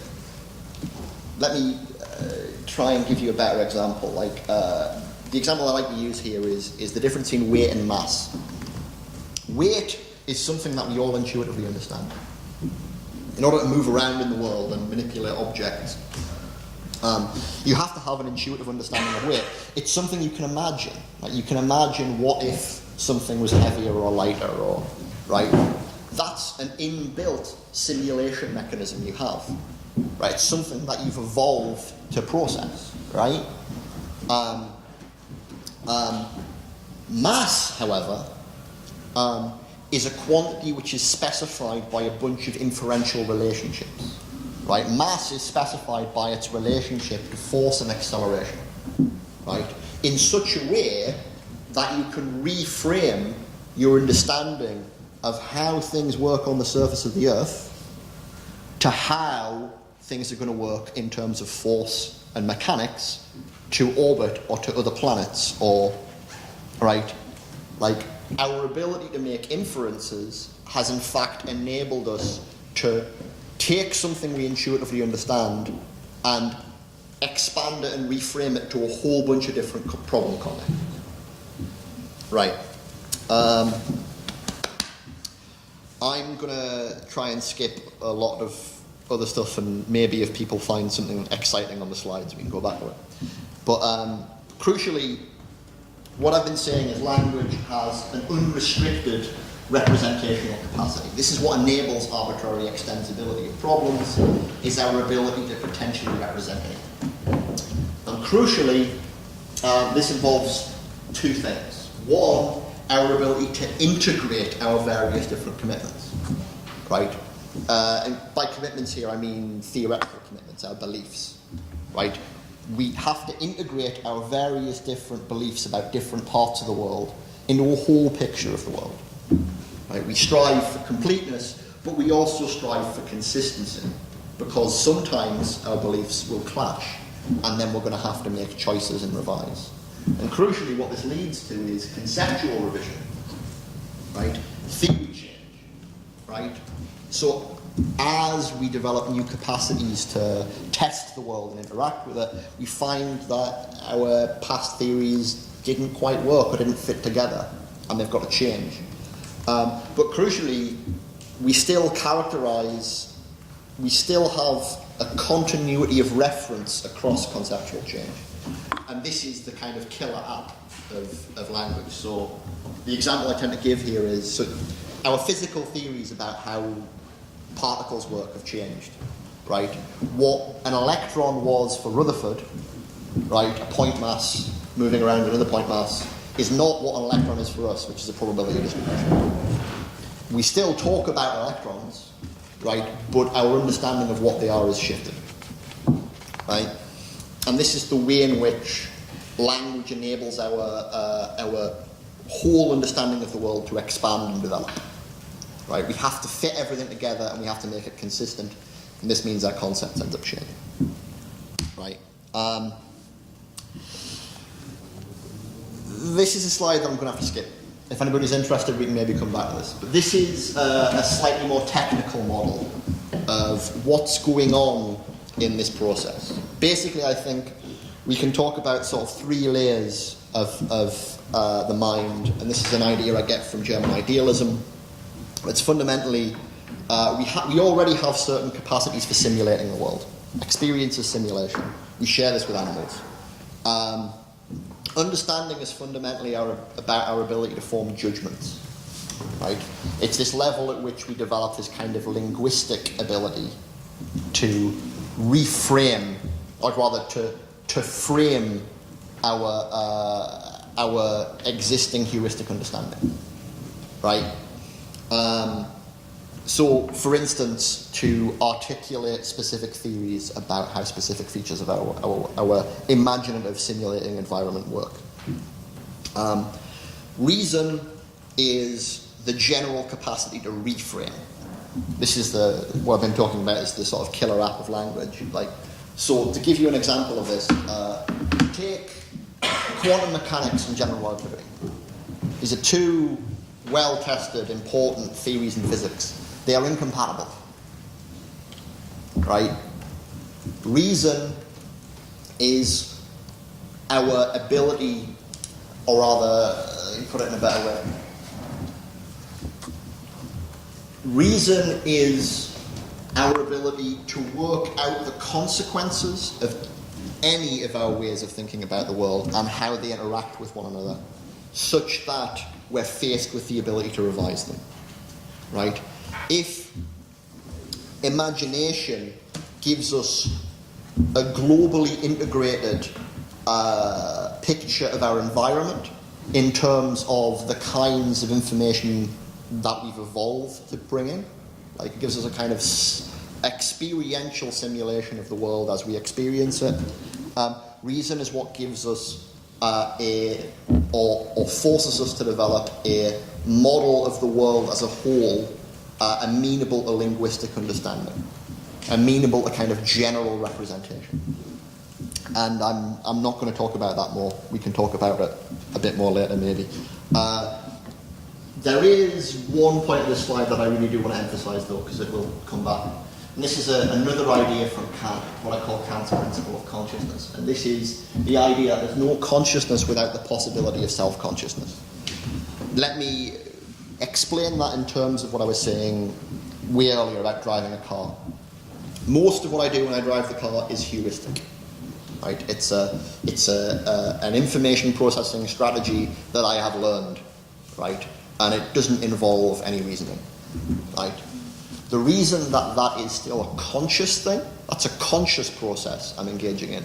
Whereas, for instance, the way in which my autonomic system modulates the temperature of my body, that's an automatic process, that's not a conscious process, right? The reason the car example is conscious is because it has the possibility of becoming self-conscious. And what I mean by this is the possibility of being involved in reasoning, right? I can take information from that process and potentially integrate it into my entire picture of the world and my entire picture of what I am doing within that world. My model of how the world is and my model of how the world should be, right, can be completely, it can be completely integrated into those, such that I can then make decisions about how to change, right? This relationship between consciousness and self-consciousness, I think, is really crucial to this idea of autonomy and personhood, right? I'm going to skip this as well. Yeah. Right. Okay. Autonomous machines. Let's move from the automatic to the autonomous. The way we have to move here is by distinguishing between drives and desires. So we all have drives. We share that with the mouse, right? We have systems that are taking information from our environment and creating impulses to act in certain ways, right? But what's the difference between a drive and a desire, right? Well, crucially, the difference is what I'd call that between satiation and satisfaction. A drive is something that's satiated, right? But the drive wants to go away, right? And it doesn't care about how it goes away. A classic example of this is down to Ludwig Wittgenstein, is I can be hungry, right, and someone can punch me in the stomach, right, and that can make my hunger go away, right?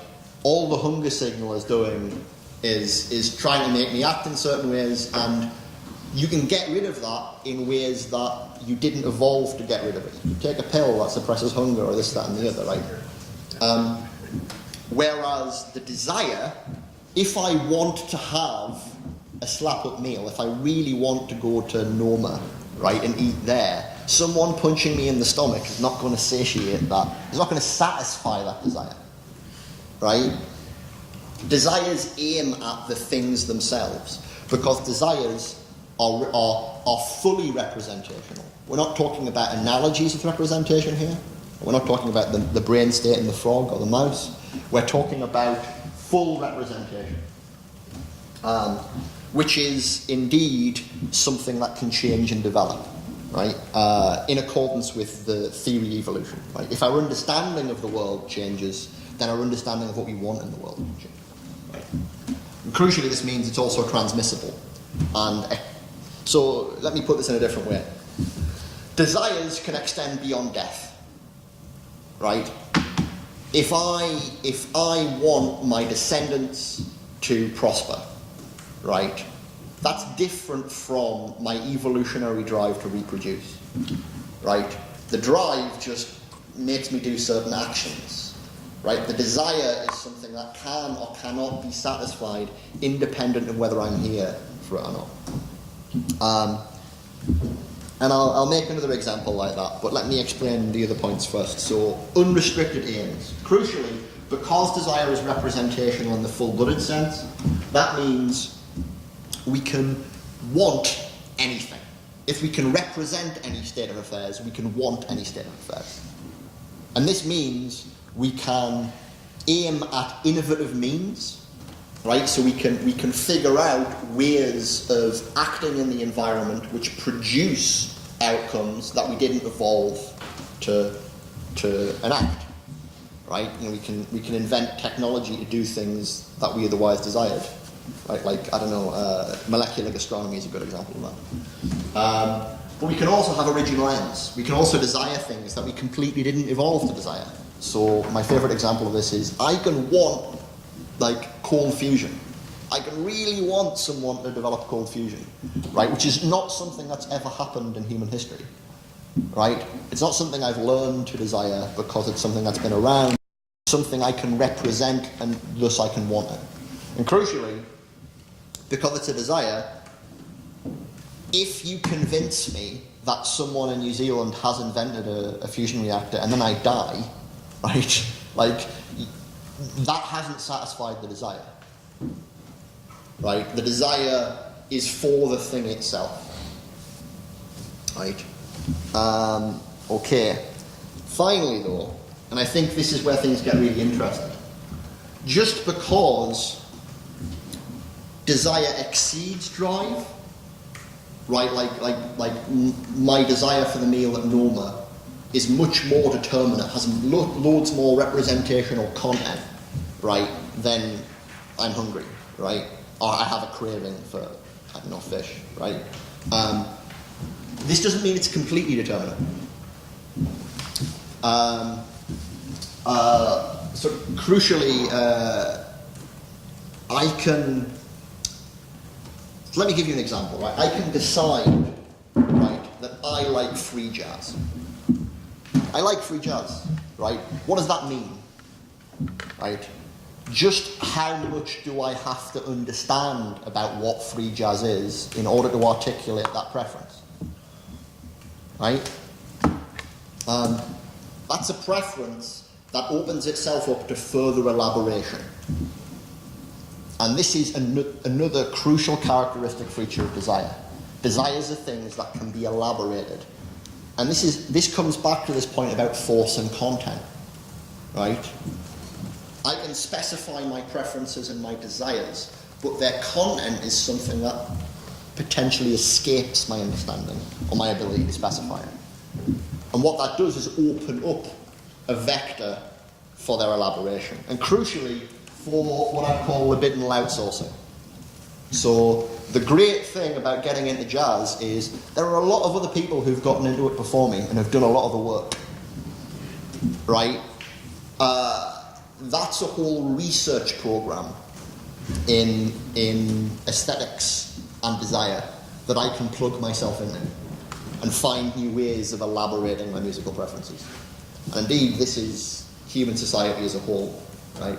This continuing elaboration of desire through individual and collective means. Okay, here's the crucial point then. What characterizes autonomous agents rather than autonomous? So, just as I said, to be a rational agent, or to be a general intelligence, right, you have to be able to integrate all of your theoretical commitments. All of your beliefs about the world have to be made consistent. You have to come up with a complete and consistent picture, right? Or at least continue to develop a complete and consistent picture. The same thing holds for your practical commitments. And this means both your desires, your preferences, and norms that you've committed yourself to. Like, you know, my revolutionary anarchism has to be made consistent with my desire to go to Noma. And these might be incompatible, right? However, I think it's possible to build a general intelligence that can create a complete and consistent picture of the world without necessarily building an autonomous agent, right? One way of understanding this is you could create an agent that you give one ultimate priority. That ultimate priority might be survive at all costs, or it might be always do what I tell you, or it might be maximize the number of paper clips in existence. I don't know how you play that game. Right? And then whatever other practical commitments it comes up with, all of them are subordinated to that one. So whenever there are incompatibilities or you know, whenever anything has to be modified within its practical projects, everything gets subordinated to that one ultimate aim. Anything that you make which has such an ultimate priority is not autonomous. It is not self-legislating. You have legislated for it. Right? So what would it mean to make an autonomous system that wasn't legislated in such a way? What would it mean to have something that could integrate all of its practical commitments, all of its desires, all of its whatever, right? without having any ultimate priorities that's been set for it.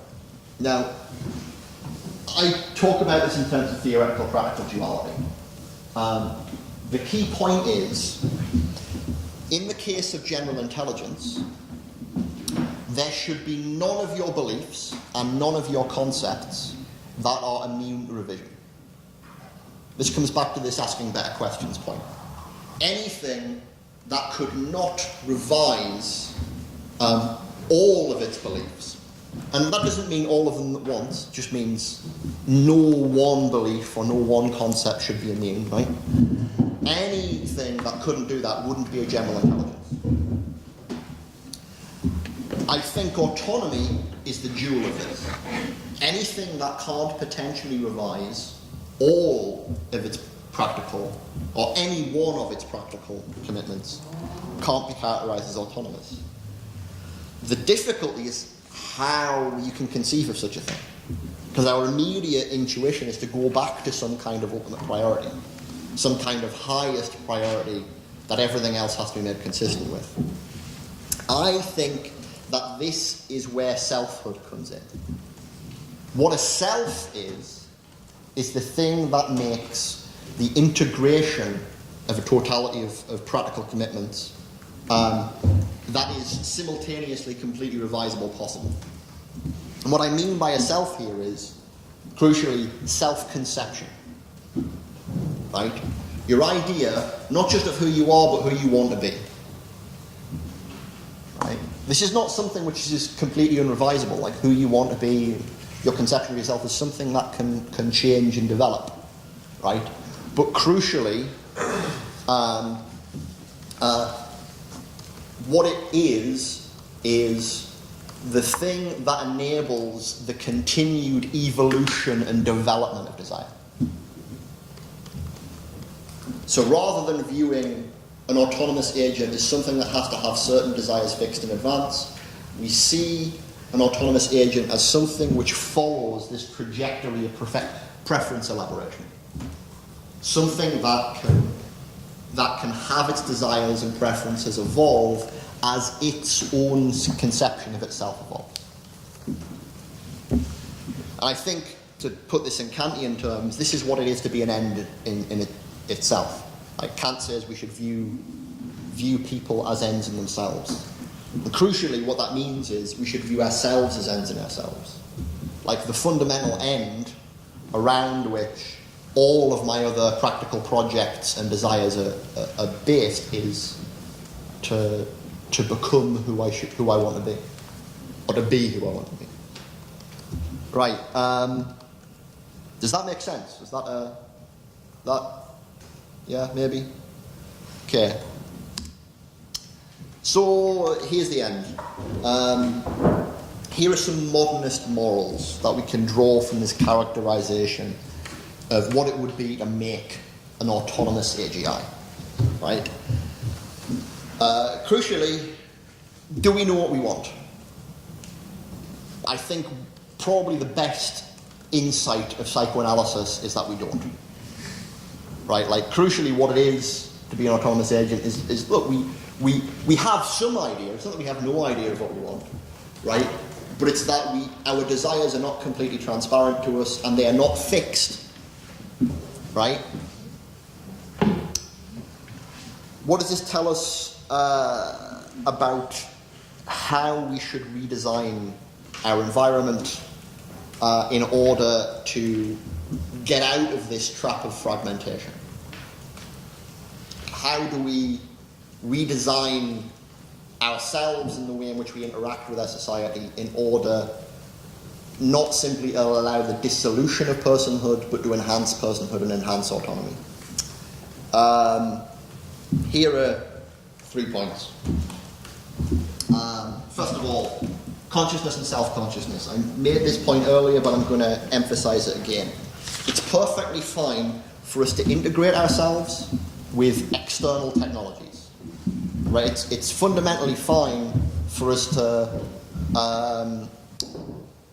change or get around a classical notion of self-causation, as long as we still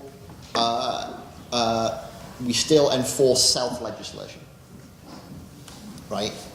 And crucially, this is about this relationship between consciousness and self-consciousness, this sense in which stuff can be involved in my cognitive processes and count as belonging to me, as long as I can become self-conscious of it. As long as, so like, I can externalize parts of my decision-making processes, right? As long as there's the possibility for me to become aware of and feed information from them into my processes of reasoning and then feed back out. As long as I still have the capacity to modulate it in accordance with my integrated beliefs and desires, it's still involved in self-legislation rather than legislating for me. Right? Okay. 2, expression and impression. One of the things that I've said throughout the whole of the talk is we articulate our drives. Right? Desires don't come out of nowhere. Desires do come out of drives, but they come out of the process of trying to interpret and expand on our drives. Right? So like that initial desire for free jazz comes from somewhere, right? The desire to go to Noma does initially come out of hunger, right? But there's this process through which we bring these parochial representations into the sphere of general representation enabled by language. However, it goes the other way as well. We change our drives by articulating them as desires. We reshape the underlying libidinal mechanisms out of which these desires and preferences come. So this process of the evolution of desire, which is at the core of autonomy, is about this back and forth between our underlying motivational mechanisms. Right. And finally, and this is the sort of conclusion of the talk, is if we want to have increasing autonomy in an age of increasing automation, right, then we have to change the way in which we think about autonomy. I think we have to think about autonomy as self-control. But what I mean here is actually something more precise than the way in which people usually think about self-control. Crucially, we have to think of control in terms of control systems. We have to be willing to take a cybernetic view of ourselves as systems, right? But secondly, we have to take a cybernetic view on what a self is. Self doesn't just mean the organic system that you assume you are by default. It doesn't just mean this body, right? It means some self-conception, right? Some mode of self-relation in terms of which you're integrating your life projects, your desires, your principles.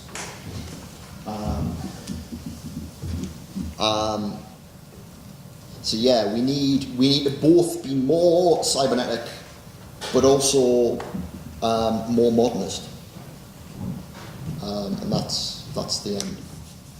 Thank you, Peter.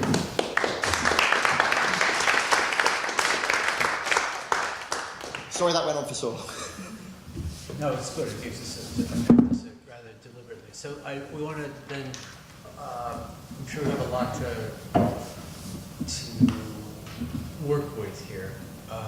This as well. So I have some other things I'd like to start. I mean, maybe I'll start off with a couple of questions, and then we can open it up around however we would like to go around this. Or maybe there's some questions, but rather rephrasing and making sure. Okay. Does anybody have any water I could? What? Is there any water I could drink? Yeah. Yes. Great. Yeah. Nicolai will get you some more. We have your drives and desires are easy for us to accommodate. Okay, so I make sure that I my presumption is that the self that you're talking about here could just as easily be plural.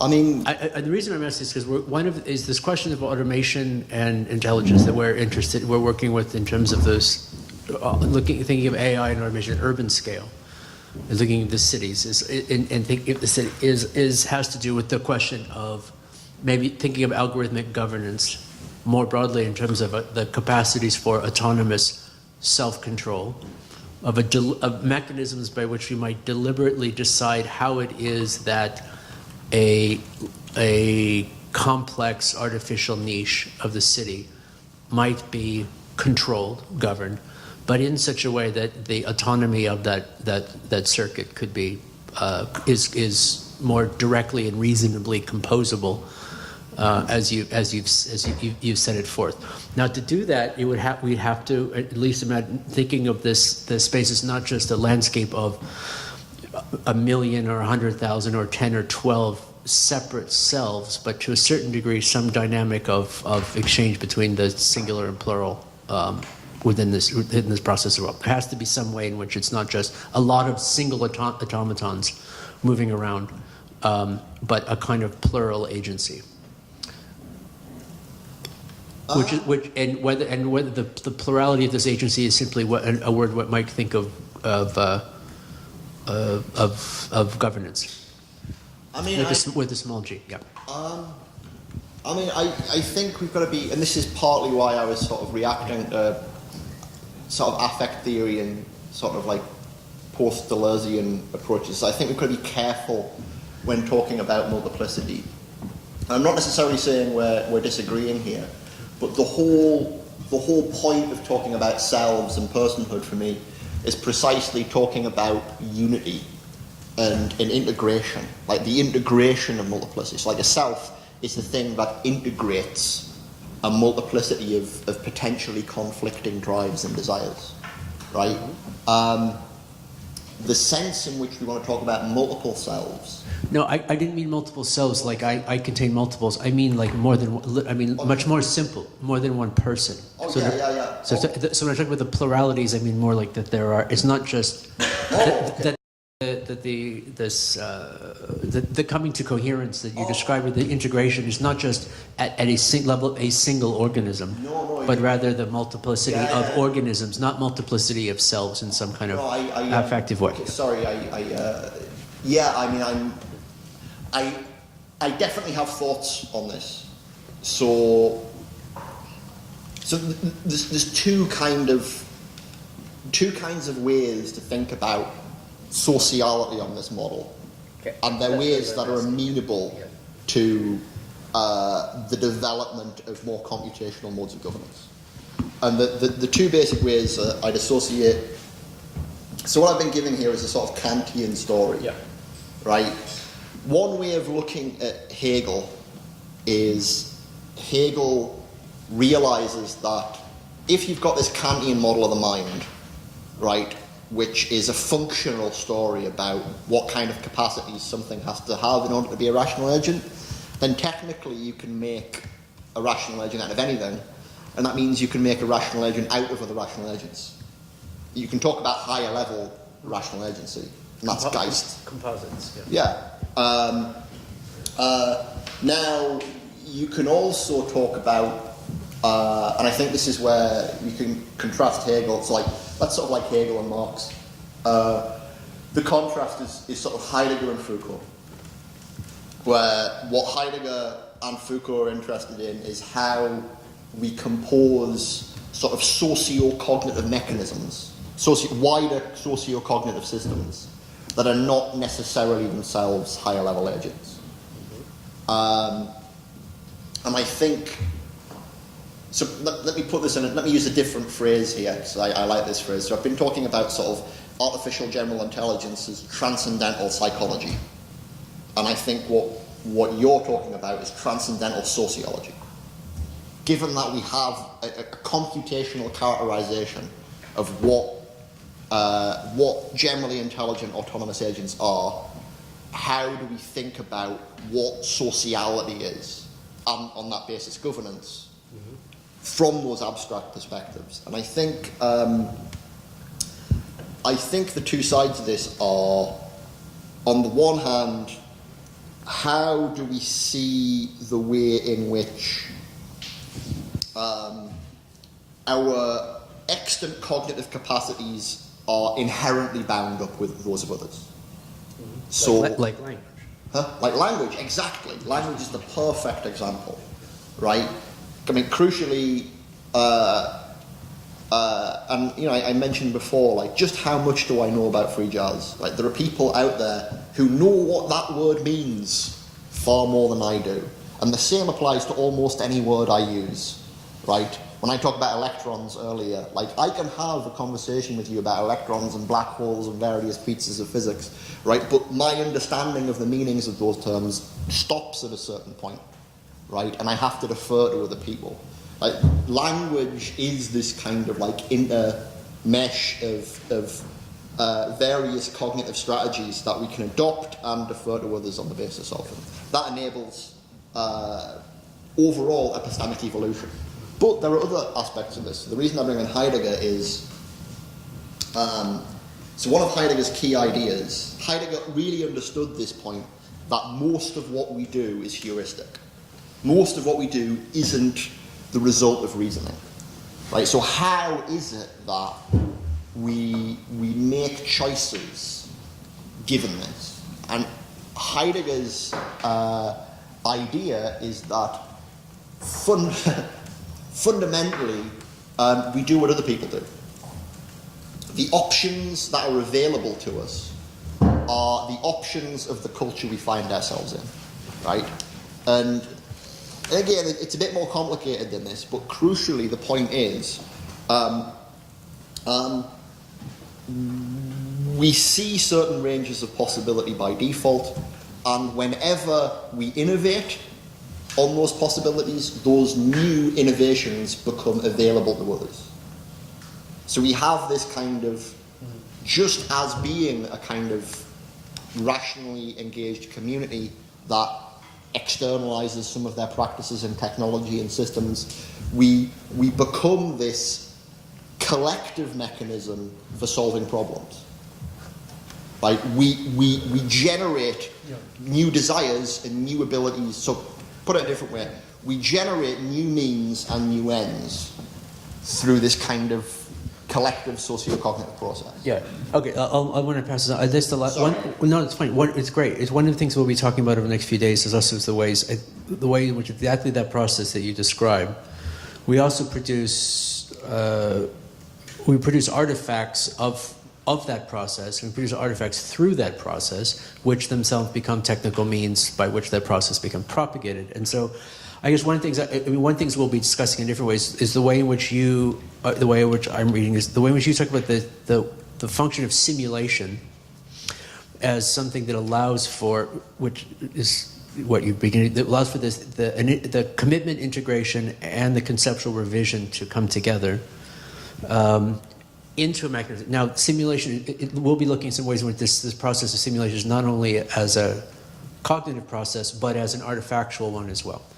And how the construction of the artifactual simulation can, as it becomes activated, exteriorized, automated, to a certain extent becomes a medium for that, how those forms of algorithmic governance, in this case, have a recursive function, and they become governance. Right? And so this is, yeah.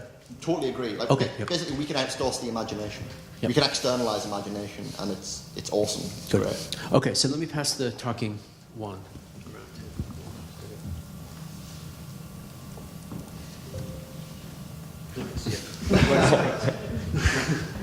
Yeah, I'm just kind of a bit not sad, but just like it always ends up just with language, and language is, I mean, like I think like some things could be clearer if we think rather about technology more in general, because language basically is a kind of like a certain like repository of some instruments of inference, but we have also repositories in registers which are non-linguistic.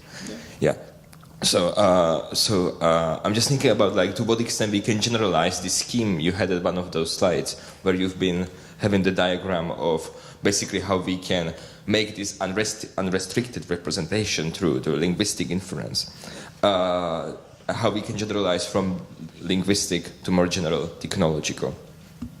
Or whether it's possible, whether there are some constraints on like to what extent we can generalize, like what are the other registers and so on, and yeah. I mean, crucially, I think that language and technology are essentially bound up. Like, I don't know if anybody read, I had a paper I wrote called The Reformatting of Homo Sapiens, spread around. Like, I think basically what distinguishes humans as rational agents from animals is at some point, like, we developed this techno-linguistic infrastructure that reformatted us and continues to reformat us. The crucial point is that insofar as we distinguish technology from language, right, is that technology ends up being, it feeds into this point I was making about Heidegger. It becomes this expansive external store of means and ends. Right, the technological infrastructure we have around us gives us options, right, to act, and it gives us options to desire, right, and crucially, it does it in this this way that can be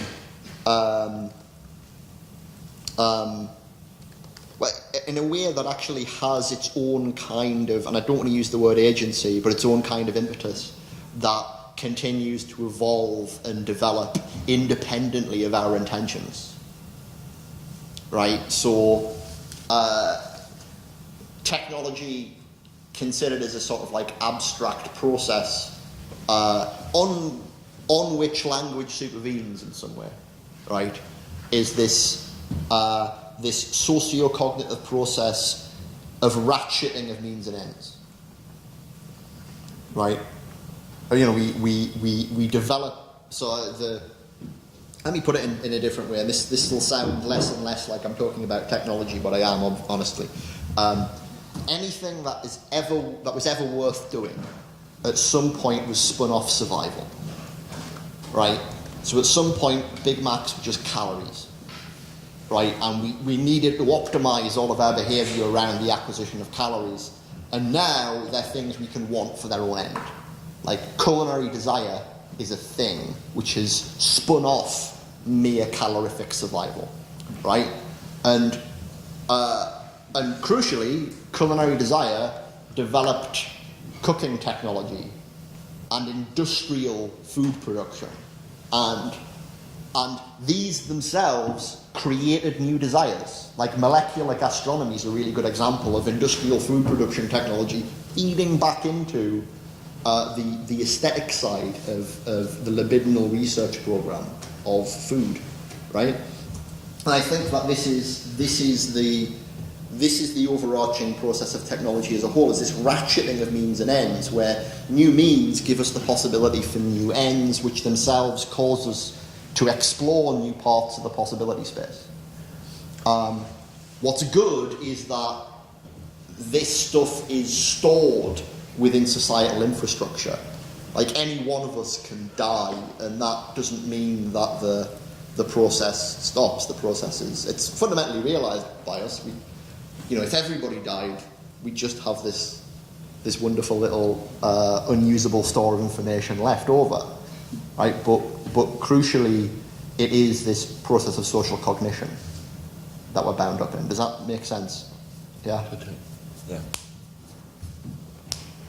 So let me put it in a different way. Language, although it feeds into this, is principally about what I've been talking about in terms of theoretical reasoning and general representation, whereas technology is the expression of the same thing in the realm of practical reasoning and practical reasoning. Technology is the regime of means and ends rather than the regime of theory and concept. So that meaning that to make any technological development means for us to express linguistically that these are the components of the problems, these are the means that fit those ends, and this is how I can solve the problem through creating an instrument. I don't think we have to in all cases, but I do think language is an accelerant for it.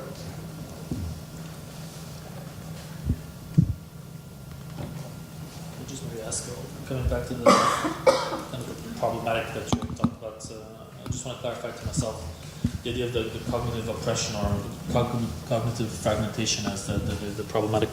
You mentioned that we're fragmenting ourselves at the exact moment that we're creating these fragments of mind, and you saw somehow that the combination of these in ad hoc ways was a problem. Was that a concern, or was that the kind of the... Yeah, no, it's a concern. So let me give you, this is something I meant to say during the talk, and I didn't. So this is a good opportunity.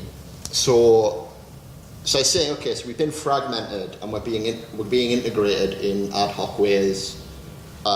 One example of that is the way in which Amazon becomes like a key part of my decision-making process. Like, my understanding of my options in the world is very much given in large part by my Amazon account, right? But a slightly more insidious example, I think, is actually Facebook. And what I mean by this isn't the stuff to do with data extraction or what's currently going on with Cambridge Analytica or any of that stuff. What I mean by that is we're being fragmented in various ways, and Facebook wants to be the thing that unifies you. Like, Facebook wants to be your external self, right? The thing through which your various different desires and projects and stuff are integrated. I'm not saying it's doing that very well at the moment, right? But that's the sort of niche that it's playing. Even to the extent that companies like Facebook and Google want to be your sole modes of identification and access to various of the resources, right? They are becoming this kind of centralized cognitive node through which other stuff feeds into you. And I'm not necessarily saying that they've even explicitly thought in these terms, but crucially, that is a sort of accidental mutation of the way in which personhood works. And if that ends up decreasing our autonomy, it'd be a bad thing. Right? What we want to do is think about how we create systems that enhance us as autonomous persons. Right? Does that make sense? Feel free to... Well, no, so it's not the fragmentation that is the problem as so much as the reassembly processes that are... Oh no, I think the fragmentation is a problem as well. I mean, I think... Because fragmentation fundamentally is about decreasing our autonomy, and some of this is just ad hoc. Some of it's like, this is... let me try and think of better examples. I mean, there are various other examples of things that are designed to latch on to particular parts of our psychology and exploit them independently of the rest of the whole human being. So basically, for you, the move from individual to individual is the issue, or from subpersonal to from personal to subpersonal. That is an issue. That's the issue. Yeah. The issue is how, given this, do we not reinstate the personal, but transform the personal? Like, how do we reconceive the personal within the era of the subpersonal? But the move from the super personal to the personal was fine. Yeah. Like, this is the thing, and this is why the last sign is modernist morals. Like, I actually think that this feature of modernity was good. Like, we need to be able to. Basically, I like freedom, right? And I mean that in a philosophical sense. I think what Nikolai one way to extend some of the line of questioning here maybe a bit is taking your molecular gastronomy example.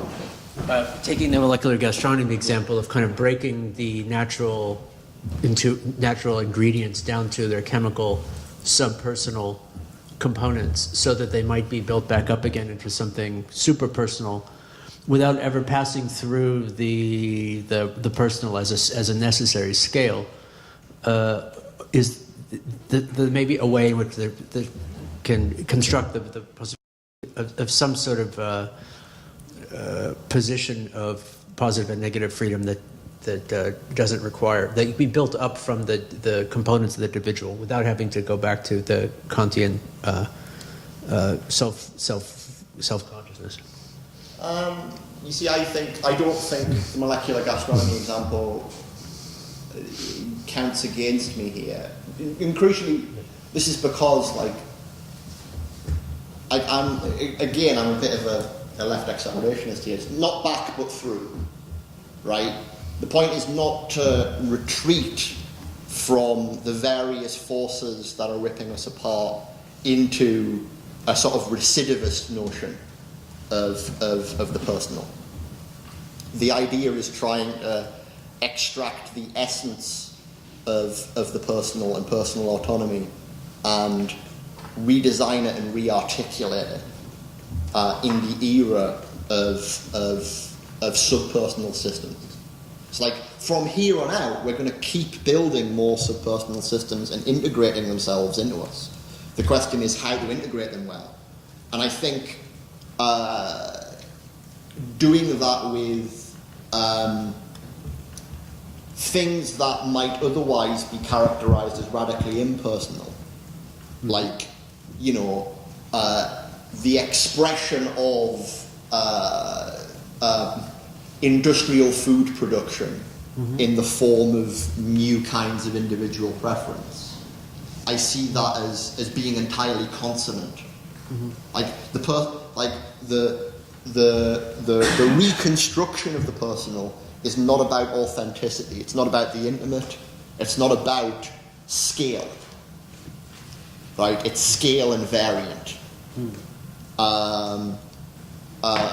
So we should be able to be bound up within processes of the production and development of desire, which range from the subpersonal through the personal through the suprapersonal scales. Does that make more sense? Yeah. Sure.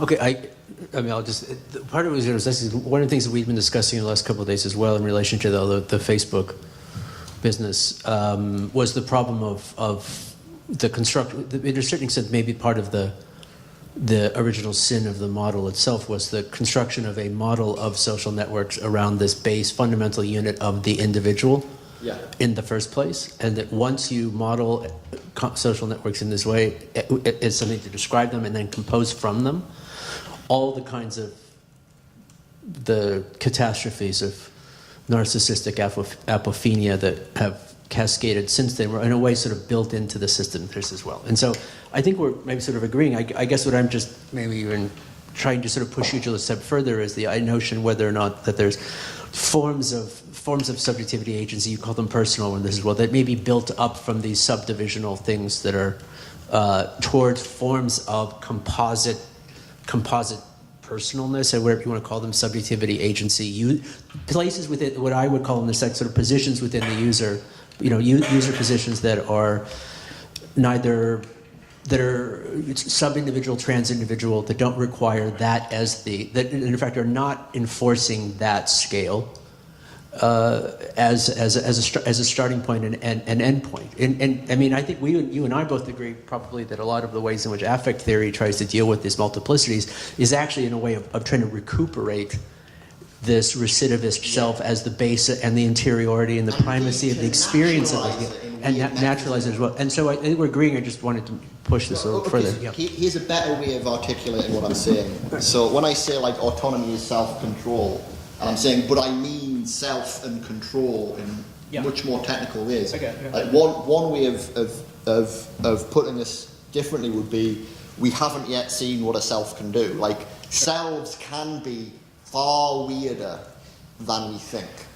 Like what I'm trying to do is give a very abstract conception of what a self has to be in order to play this autonomizing function, right? But there are going to be technological models of selfhood So one thing that I have in my mind all the time is, like, there is going to be a point at which it's going to take quite a while, but there's going to be a point at which we can cognitively fork. There's going to be a point at which I'm going to be able to, like, spin off a copy of my cognitive process and send it off to do something else, and then potentially reintegrate. Right? How do you think of selfhood in an age where that becomes a technological possibility? Where literally self is no longer being within not just this body, but one body, right? Or for instance, you might not talk about sending off a complete copy. You might spin off a compressed version of yourself that only has certain particular parts of your belief system, right? Or it only has the bits that are necessary to do the task, right?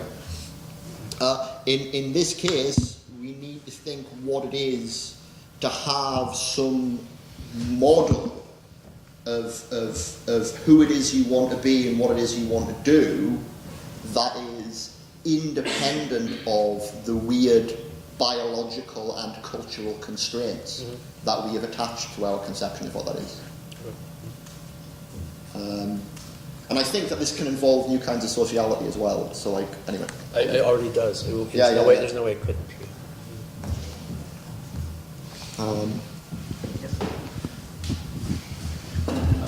I was just wondering if we could go back to this, the idea you were talking about in terms of, like, supposing how we might spot, like, AGI in the sort of wild, I suppose, or, like, the things it might need to exhibit if it might be considered like that. And, like, going back to this question of language a little bit about, like, both the ability to, like, frame, to understand the need to ask new questions potentially, or like the because the connection I was going to make is one of the things you were talking about is the change between, as I understand it, a drive and a desire being somehow connected to our ability to express it and, like, self-modulate, and potentially then an AGI also expressing desires in that terms. But it occurs to me that, like, humans are actually, in general, like, really bad at expressing their desires in ways that are legible, or, like, that they like, we tend to overestimate, like, how logical or rational we're being in that potentially. And if that relates to an AGI, at what point do we start to think that the system is saying something that how do we believe what it's saying about its desire if it really is an AGI? Okay, so there's sort of 2 points here. First of all, like,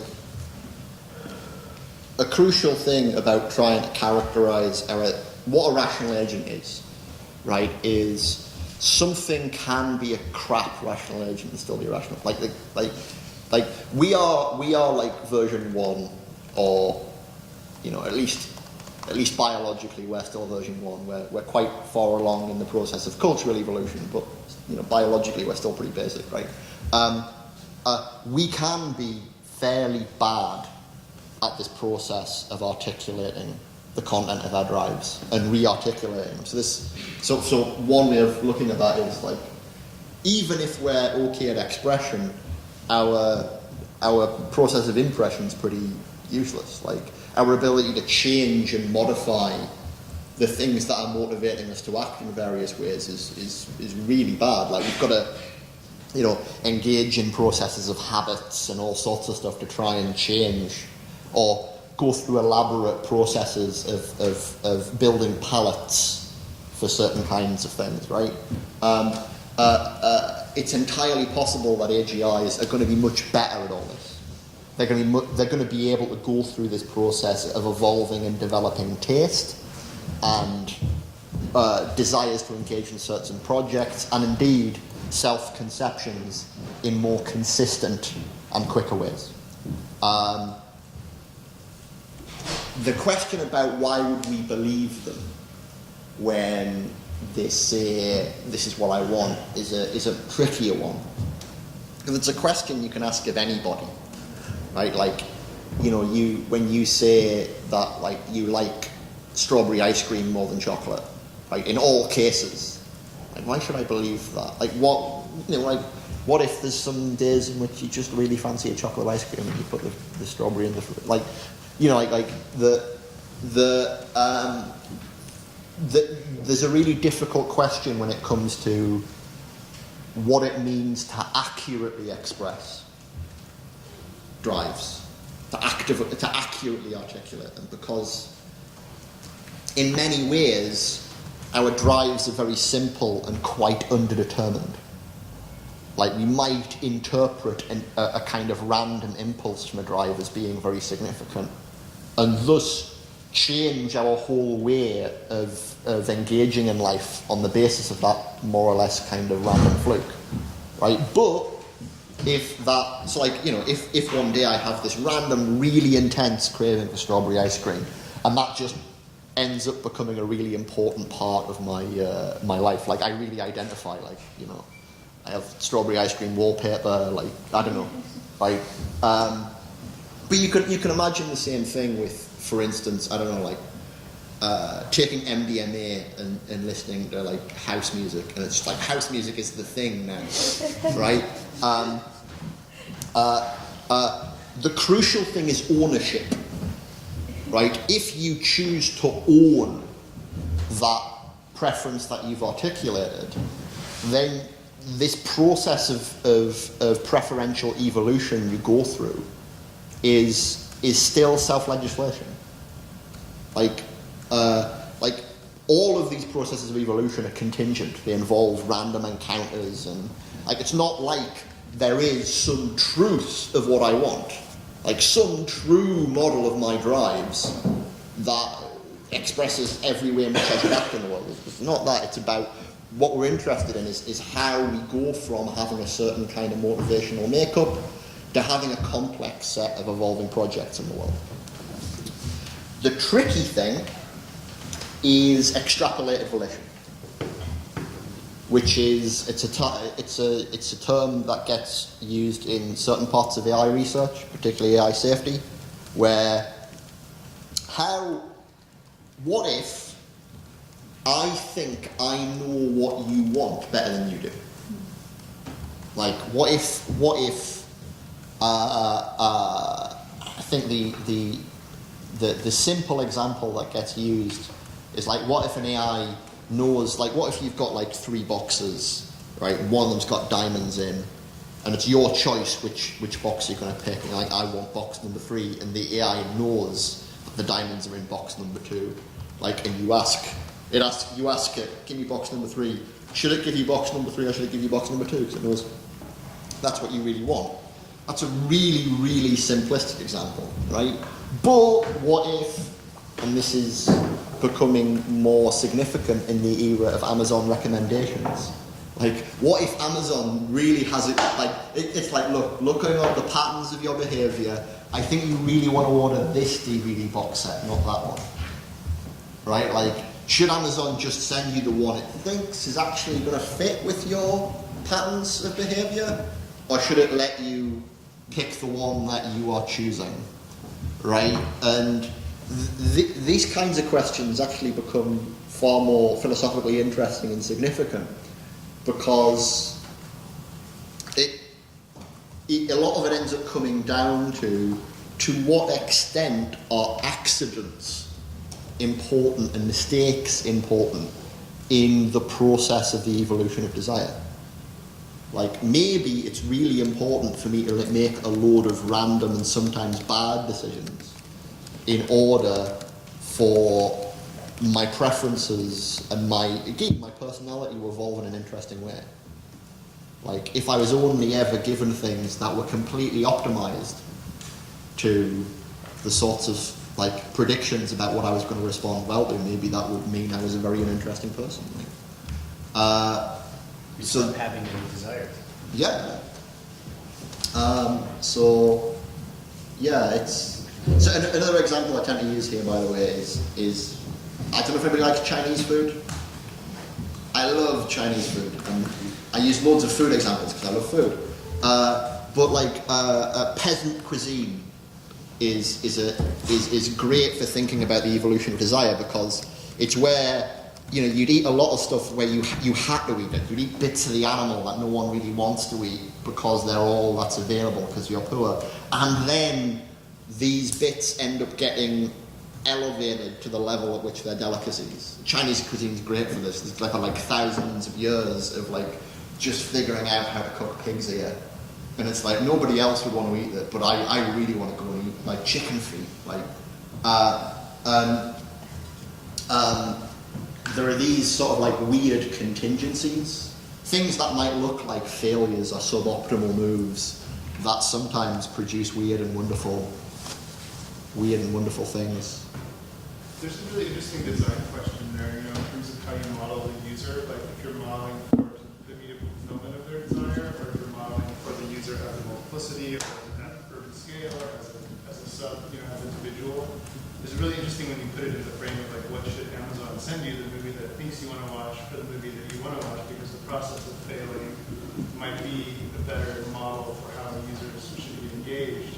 But we don't really have, I think, a good design language for this yet. These kind of longitudinal aspects of like automated selection. I just want to point that out. There's a really interesting design challenge inherent in that question beyond philosophical. No, I think there is. I mean, it's like I used the example of acquiring a palette. I think this is, again, it's an example that comes from food, but I think it's actually very generalizable. Anyone who has ever gotten into any kind of like complex and bizarre music, and I don't just mean free jazz here, but like, so I'm a huge fan of Cat and Beefheart. I don't know if anybody's ever listened to Cat and Beefheart. Love them. You've got to get into it in a certain order. You've got to listen to this album, then that album, then that album. But you don't start at Trout Massacre, right? Arguably. Yeah, right, arguably, right? But like, there are ways of introducing people to things. There are trajectories of desire development that you can push people down. And indeed, aesthetic research programs tend to actually imminently develop these things. Well, like, again, if you want to get into jazz, you go in this way, or maybe this way. Like, one great sort of design question is, how do you like make things like this explicit? How do you give people options for learning? Like, if I go, look, I really want to listen to Motown. How do you get me to that point, right? And so It's interesting too with regards to agents, because when you talk about the way that agents are built right now, and assistants, or these kind of like things like Siri called so and so, it's obviously a very short-term desire or desire according to your definition. But the idea of saying like Siri, get me into free jazz as a form of engagement for user experience design is really interesting, because that implies a longitudinal model. It implies a certain sense of like what a desire even is. But the question is, how do you build that into a corporate profit-driven system? What you were bringing in terms of like externalized inefficiencies and internalized efficiencies. That's an externalized something. But this kind of modeling within like the business context is really missing, like as we can see right now with Facebook. yeah, I think libidinal outsourcing is a real thing to think of. There's a like preemptive contractuality. This is Siri get me into free jazz, and it's sending you stuff that you didn't make actual transactions to buy. Yeah, right. Or in essential services. I mean, Amazon did patent the anticipatory shipping in 2014, where they will mail you stuff that they think you're going to want already. And then, You get this with like, I mean, Alexa. Like, I've gotten up in the morning and said, like, Alexa, like, play folk music or play, and it'll, there are little like channels that it'll be like, okay, here. Or I mean, there was it Pandora? Is an online service that used to do this. Where it's like, you like this, then maybe you might like this, but it was very nice because it was like a trajectory thing. You could kind of say, I'll start here, and I like that, but not, so I'll go there, and that'll. It was like an exploratory thing in which, and again, this is a nice example of like consciousness, self-consciousness, where like you're guiding the process. Spotify might actually be in a good position to build this up, because you're not paying per song, and they have these kind of like preemptive playlists, and so I've like started seeding my Spotify, like I'll just like listen all day to reggae, and then it starts knowing that it needs to feed me more reggae. So I wonder if like the business models are also you're performing something so that the algorithm sees you in a certain way. I think the other aspect of this, and this feeds into what I was saying about non-deterministic computation in general, is I think, like, because I think this is how desire works anyway, but I think we've got to avoid thinking about things in terms of optimization. Yeah. So like, like what you want is not, Siri, find me the optimal path into free jazz. It's Siri, find me a path into free jazz. Both because I think that will be less computationally taxing, but also because I think it will ultimately produce more of what we want in terms of good ways of navigating and evolving libidinal systems, if that makes sense. Which is everything else. Like I was saying, like contingency is very much involved in this process. In fact, becoming who you are involves a lot of contingency. A lot of us have life-defining moments that wouldn't have happened otherwise. You know, like we actually want our life path to involve certain contingent and unique moments, which to some extent means you can't determine them in advance, right? So maybe we have to think about how we create that contingency, but create it in a way which is still like self-legislating, still sort of something that we're endorsing or opening ourselves up to.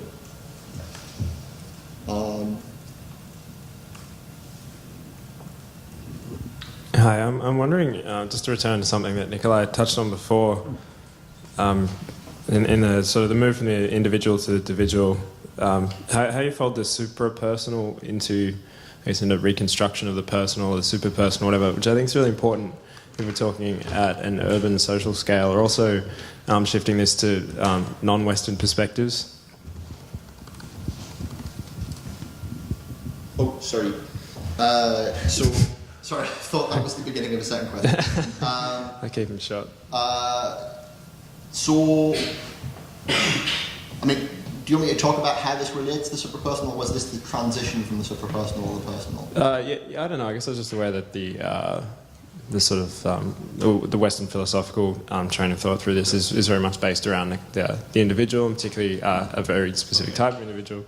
So yeah, I mean, okay. So a good contrast here would be Confucianism in China, because China's whole relationship to the personal is very, very different. Like, so like, I guess, yeah, sort of philosophically, a lot of this sort of, or at least philosophically, a really important thing for this trajectory I've been tracing is humanism, and this sort of like reactivation of like Plato and Aristotle in the Western context, which very much prioritizes the individual over the collective, and tends to think the collective in terms of the individual. And this very much characterizes a lot of European history, whereas in China, it's the opposite way around. Like, Confucianism can sort of almost be seen as like Aristotle upside down, because Confucianism is still kind of like a virtue ethics. It's still about like how do you become a virtuous person, but all of that virtue is understood entirely in terms of the society that you come into and how you're a harmonious part of that. What I'd say is that this kind of ties into the response I was giving to Ben, which is I think when I'm talking about the personal, or at least when I'm talking about selfhood, right, I'm talking about something that can be stripped of these contingent aspects of Western culture to some extent. Like I think it's possible to talk about modes of individuation or modes of subjectivation of persons that are still highly social and oriented around suprapersonal concerns.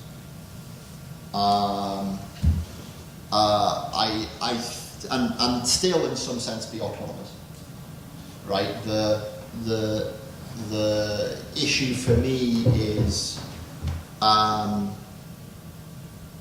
so normatively speaking, is going forward into a society in which we don't impose modes of self-relation, modes of understanding oneself and constructing oneself, that are less autonomous, that are fundamentally subordinated to suprapersonal structures in a way that that limits the autonomy of individuals. I think it's entirely possible to be a collectivist on this model, but I think there are bad forms of collectivism that this not mitigates, but tells against. Does that make sense? Yeah. Next week we're in China. We're doing a Yuk Hui, who I'm sure you probably Yeah. So we're doing a seminar with Yuk next week, who's, the book that he did with Urbanomic was all about the Question concerning of technology in yeah, China. a very different concept of even what the technical even means, and what its relationship or boundary is in relationship to and from language and collective, and how it operates in this way. And so this is certainly part of our interest. I wonder if we might also, there was a discussion that you and Kendrick and I were having before we started about, and also as a way of transitioning to your Kendrick's presentation tomorrow from the Artist Machine Intelligence Group around,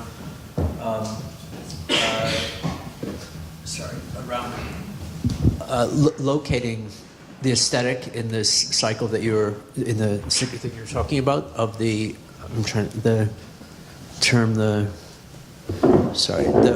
generalized aesthetics as one of the ways in which, as a sort of mode by which the deterministic forms of self-reinforcing computational processes that would close things down towards a particular kind of categorical biases and so forth we might be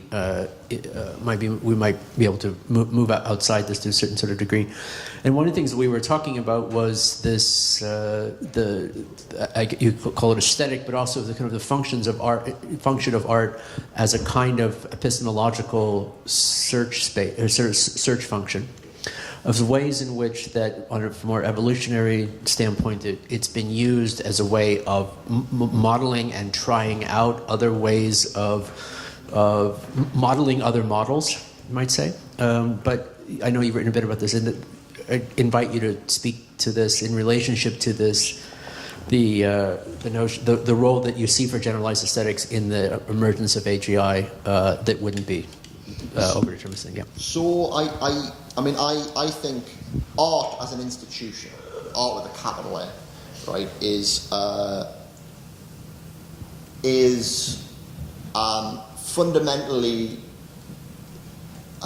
something like an externalized social imagination, right? Like we were talking about the externalization or the outsourcing of imagination before in terms of creating computational simulations, but another aspect of imagination so the word imagination has roughly sort of two senses that get intertwined.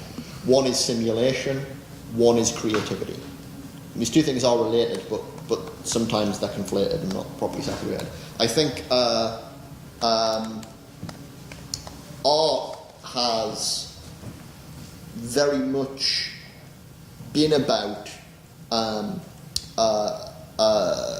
developing modes of cognitive stimulation, right, that enable us to think in new and more interesting ways.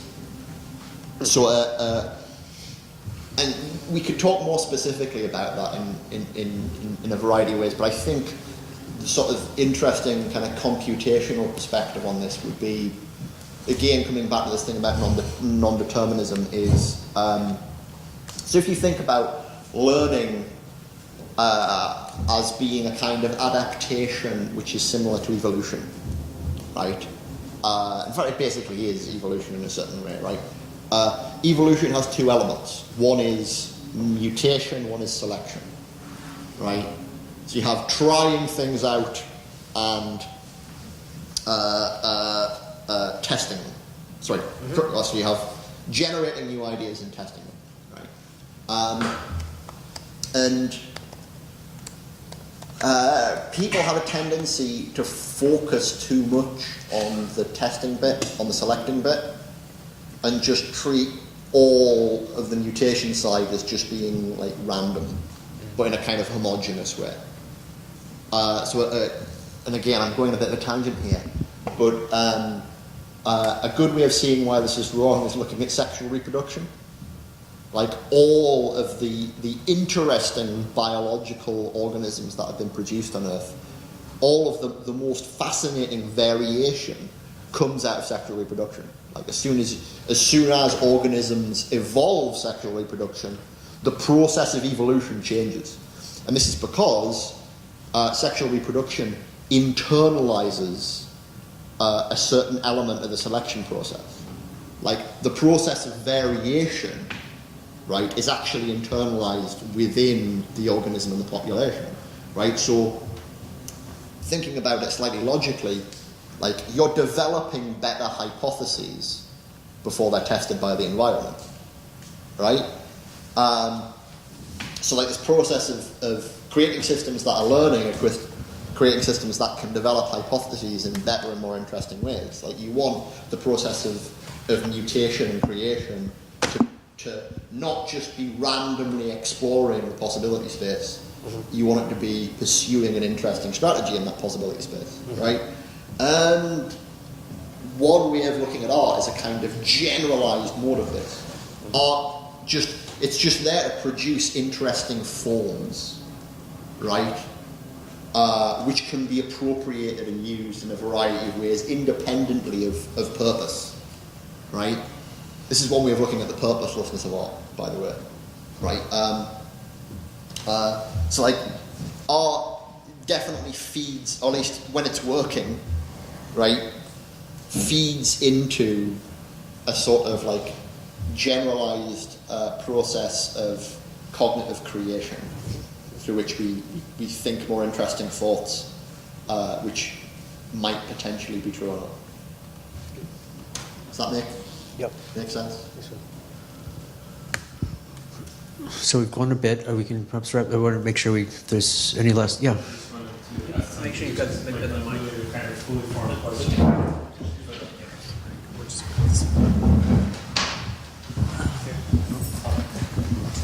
Pastor.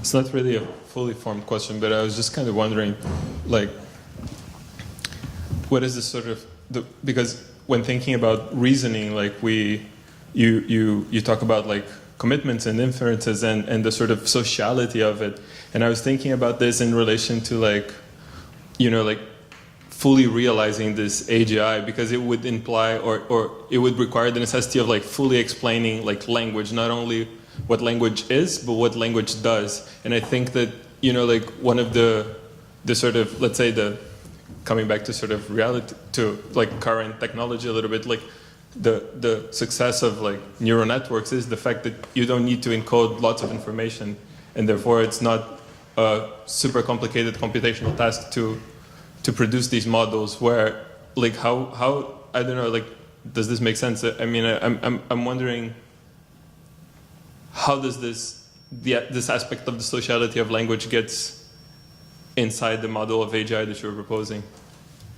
I mean, it's a good question. Just one thing I want to start up with is, so like one of the flaws in the current, so we go through various artificial intelligence paradigms. One of the main hurdles of the current paradigm is, yeah, okay, we can train up natural language processing neural networks. The amount of data we have to train them on is orders of magnitude more than a child has to take in order to learn language, and the child can do a hell of a lot more, right? So there's a sense in which, like, the language learning process, and this also then means the ability to revise and develop, which is the killer app of language, right, is not fully being realized there. How do we realize it, though? Like, how do we adopt this or enable this innovative, interactive, socially evolving character of language? And I mean, I've already used the word. The key word is interaction. The key word is coming up with a better model of linguistic interaction. And so basically, there's like a hard mathematical difference between interactive and non-interactive computational processes. Any computational process that takes input and output is completely different from a process that does not. Process that you use just to kind of and what I mean by input-output, I mean is ongoing.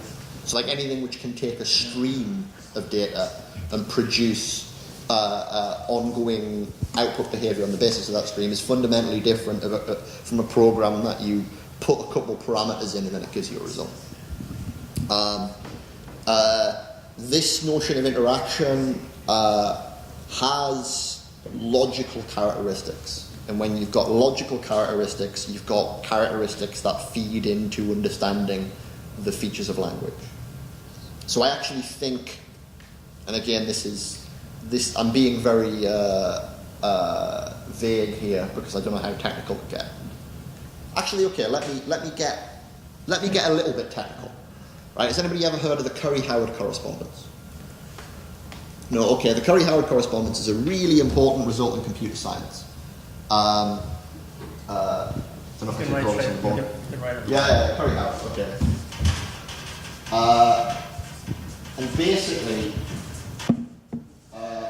what it is a connection between logic and type theory. So anybody who's done any programming, you'll probably have a rough idea of what types are. So like, a natural number is different from a floating point number. A string is different from a Boolean, right? And you need types in order to make sure that your programs behave well, right? Because you don't want a program that's expecting a natural number to get a floating point number, right? We developed type theory in order to try and make programs behave well, to prevent bad behavior. Actually, Russell invented type theory to prevent bad logical behavior, but anyway.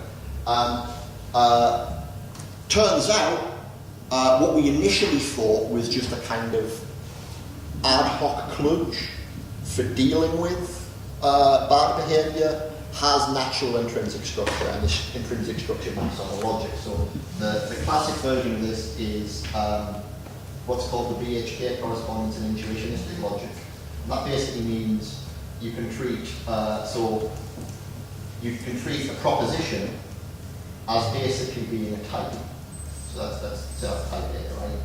And so you can treat and essentially the instances of that type. So let's say A is an instance of type A are proofs of that proposition. That's a proof that P, right? And then you can treat a conditional, like if P then Q, right, as being a type of functions between two types. So let me call that, should we call it C, right? Right? C is a function that if you give it an instance of type A, will give you an instance of type B. Right? Having that means if I've got proof of A, I can get a proof of, alright, if I've got a proof of P, I can get a proof of Q. And this sounds probably a little bit boring, but it turns out to be the basis of a lot of modern functional programming. Particularly when you get into things like dependent types. But the key idea is that proofs are programs, right? Here's what I think is an idea that hasn't quite yet been appreciated. There are other kinds of logic that you can create Curry-Howard correspondences for. And what we haven't quite appreciated is the sense in which refutations work. So proofs are things like mathematical proofs. Like if you've got a proof in mathematics, that's it, it's done, that truth is a truth now. You can't take it back, right? There's, a proof is constructive, right? And if you've constructed it right, there's no way in which it can be wrong. Whereas empirical facts, right, like the gravitational constant, right? Like, that's something which you can have a process whereby you ascertain it, you can experimentally test for it, which is to say, you can interact with the environment in a way that you get a value, right? But that value can potentially be wrong, right? There are other tests you can do that will give you something like a refutation, right? So, actually, I think what we need is to think about how both proofs and refutations are computationally tractable. And one interesting way of looking at discursive interaction is you might see discursive interaction as being like passing proofs and refutations back. You might see it as passing proofs and refutations. And what this actually does is give you a certain kind of unified model of, this sounds really weird, of rhetoric and computer security exploits. Because rhetoric is basically about trying to persuade someone to behave in the way you want them to behave without really giving them good reasons. Right? You're trying to fake a proof or fake a refutation. Right? And there's a certain similar sense in which computer exploits, you're trying to kind of get around the type system by producing things which shouldn't really hold up, but which do. Like, by for instance, passing exceptions, injecting exceptions into our system. So I think, like, you can start from a certain, like, logical perspective to build up an interactive model of simultaneously linguistic interaction and computational interaction that I think should lead to at least part of the problem of general intelligence. Interestingly, so, and again, this might just be boring, so tell me if it is. So there's two different ways of looking at objects, right? And I don't mean objects as like necessarily physical things. What I mean is things that we can talk about, things that we can make judgments about, and those judgments might be true or false. One way of talking about these, and this is very much in the imaginative simulation terms I was talking about. In fact, let me go back to, so we've got imagination, understanding reason. One way of talking about objects as sort of like integrated information is to talk about them as perceptual invariants. So an example of this that I tend to use is imagine you're standing somewhere and you see a car drive across your field of vision. Right, and then the car goes behind like a hedge or some trees. And so you stop being able to see it, but you can hear the Doppler effects. You can hear the car traveling around the rest of the side, right? What you have there is an integrated object, right? But it's an integrated object that is being integrated out of heterogeneous data. Sight and sound, two different kinds of data stream connected. And you've got a perceptual invariant across variation. Right? Crucially, that's something that's created by a simulation, but what distinguishes rationality here is that we can make judgments about that thing that ascribe information to it that are not contained within the simulation. So I can hear the car, and then I can go, wait a minute, the engine doesn't sound like it's tuned up properly. And that's not the kind of information that I was evolved, like my imaginative simulation did not evolve to deal with information about engines, right? So we have these perceptual invariants, and another way just to articulate this notion of invariance, right? So when I walk around the microphone, right, my perspective on the microphone changes. Like I'm getting slightly different visual information as I move, but I'm integrating that into a single object that is invariant across those changes in perspective. Okay, right. There's another way of thinking about objects, which is from a logical perspective, right? And you can think about objects in this sense as being interactive loci. This sounds, it's a terrible phrase, but it's the only phrase I can come up with. So, for instance, let's take an object that doesn't even exist. Harry Potter. right? Harry Potter does not exist. Harry Potter is a fictional object. We can still talk about him. We can still have different conceptions of Harry Potter, and we can argue about him. I can be like, look, Harry Potter has a secret twin sister. It's just there implicit in the novel. You can be like, look, that's just wrong. That's a bad conception of thinking about Harry Potter, right? So an object is something that constrains the truth of judgments about it, such that we can potentially disagree about any judgments, right? However, crucially, how do we pick out that object? Like, it's not just that we disagree in judgments about Harry Potter, but those judgments can actually express the meaning of the term, and thus what's being picked out. So like, if I say, look, Harry Potter isn't a wizard, right, you might turn around and be like, look, I just don't think we're talking about the same thing here. Like, there's certain disagreements beyond which we can't even have the same reference, right? Anyway, the reason I use that fictional example is because it shows you the structure of interaction. Even when there isn't a thing we're actually referring to, you can still see how there's a kind of interaction which is maintaining a fixed point of reference around which we can have different theoretical perspectives. Rather than different physical perspectives, we can have different theoretical perspectives because we have different beliefs about the same thing. Right.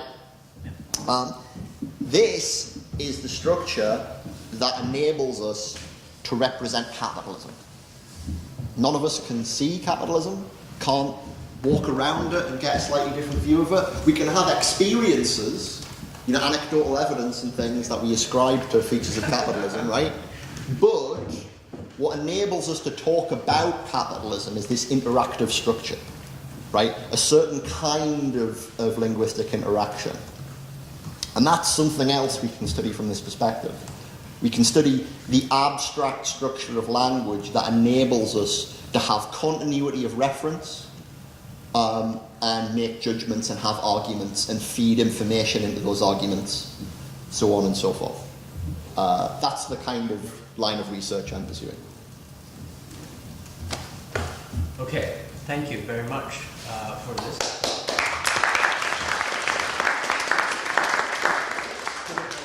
A huge amount to chew on for the coming days. It's also the ending on this particular note is actually quite appropriate. The computational capacity of the discursive back and forth is in a way one of the themes that we will be working with tomorrow with Henry's presentation, as you'll see.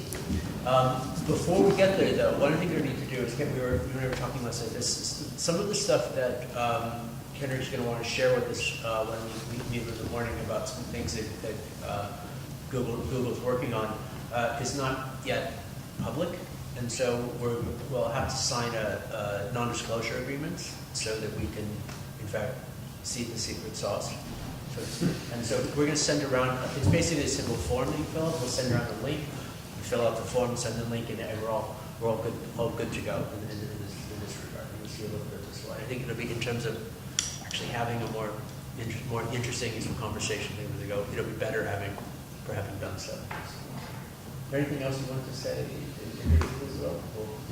We'll have the floor in the morning, but we'll save it then. Okay, good.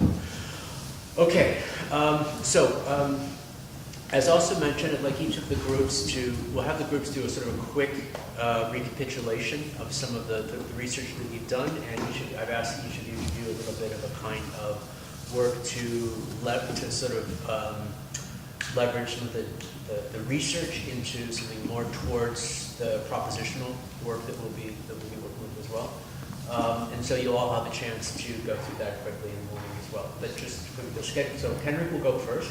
We'll go through this as well.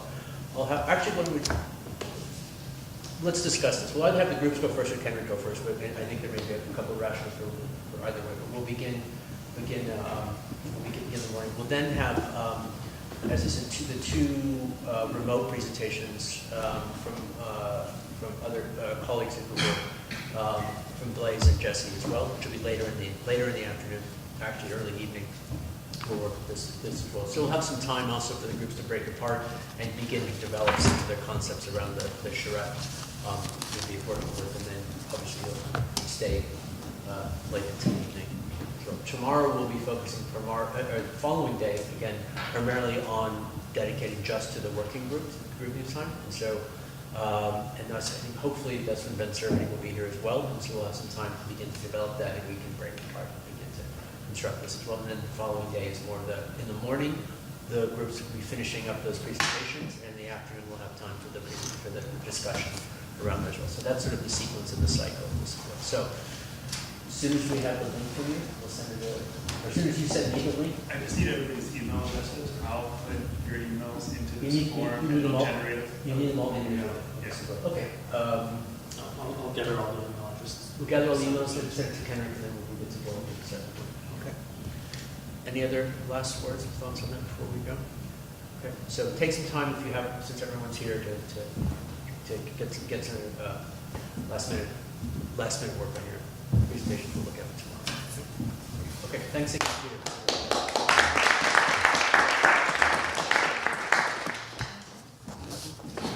You'll be around for a bit, yeah? You want to continue the conversation? Or? Yeah, absolutely. Oh, there's some molecular guest jobs. Yeah, definitely.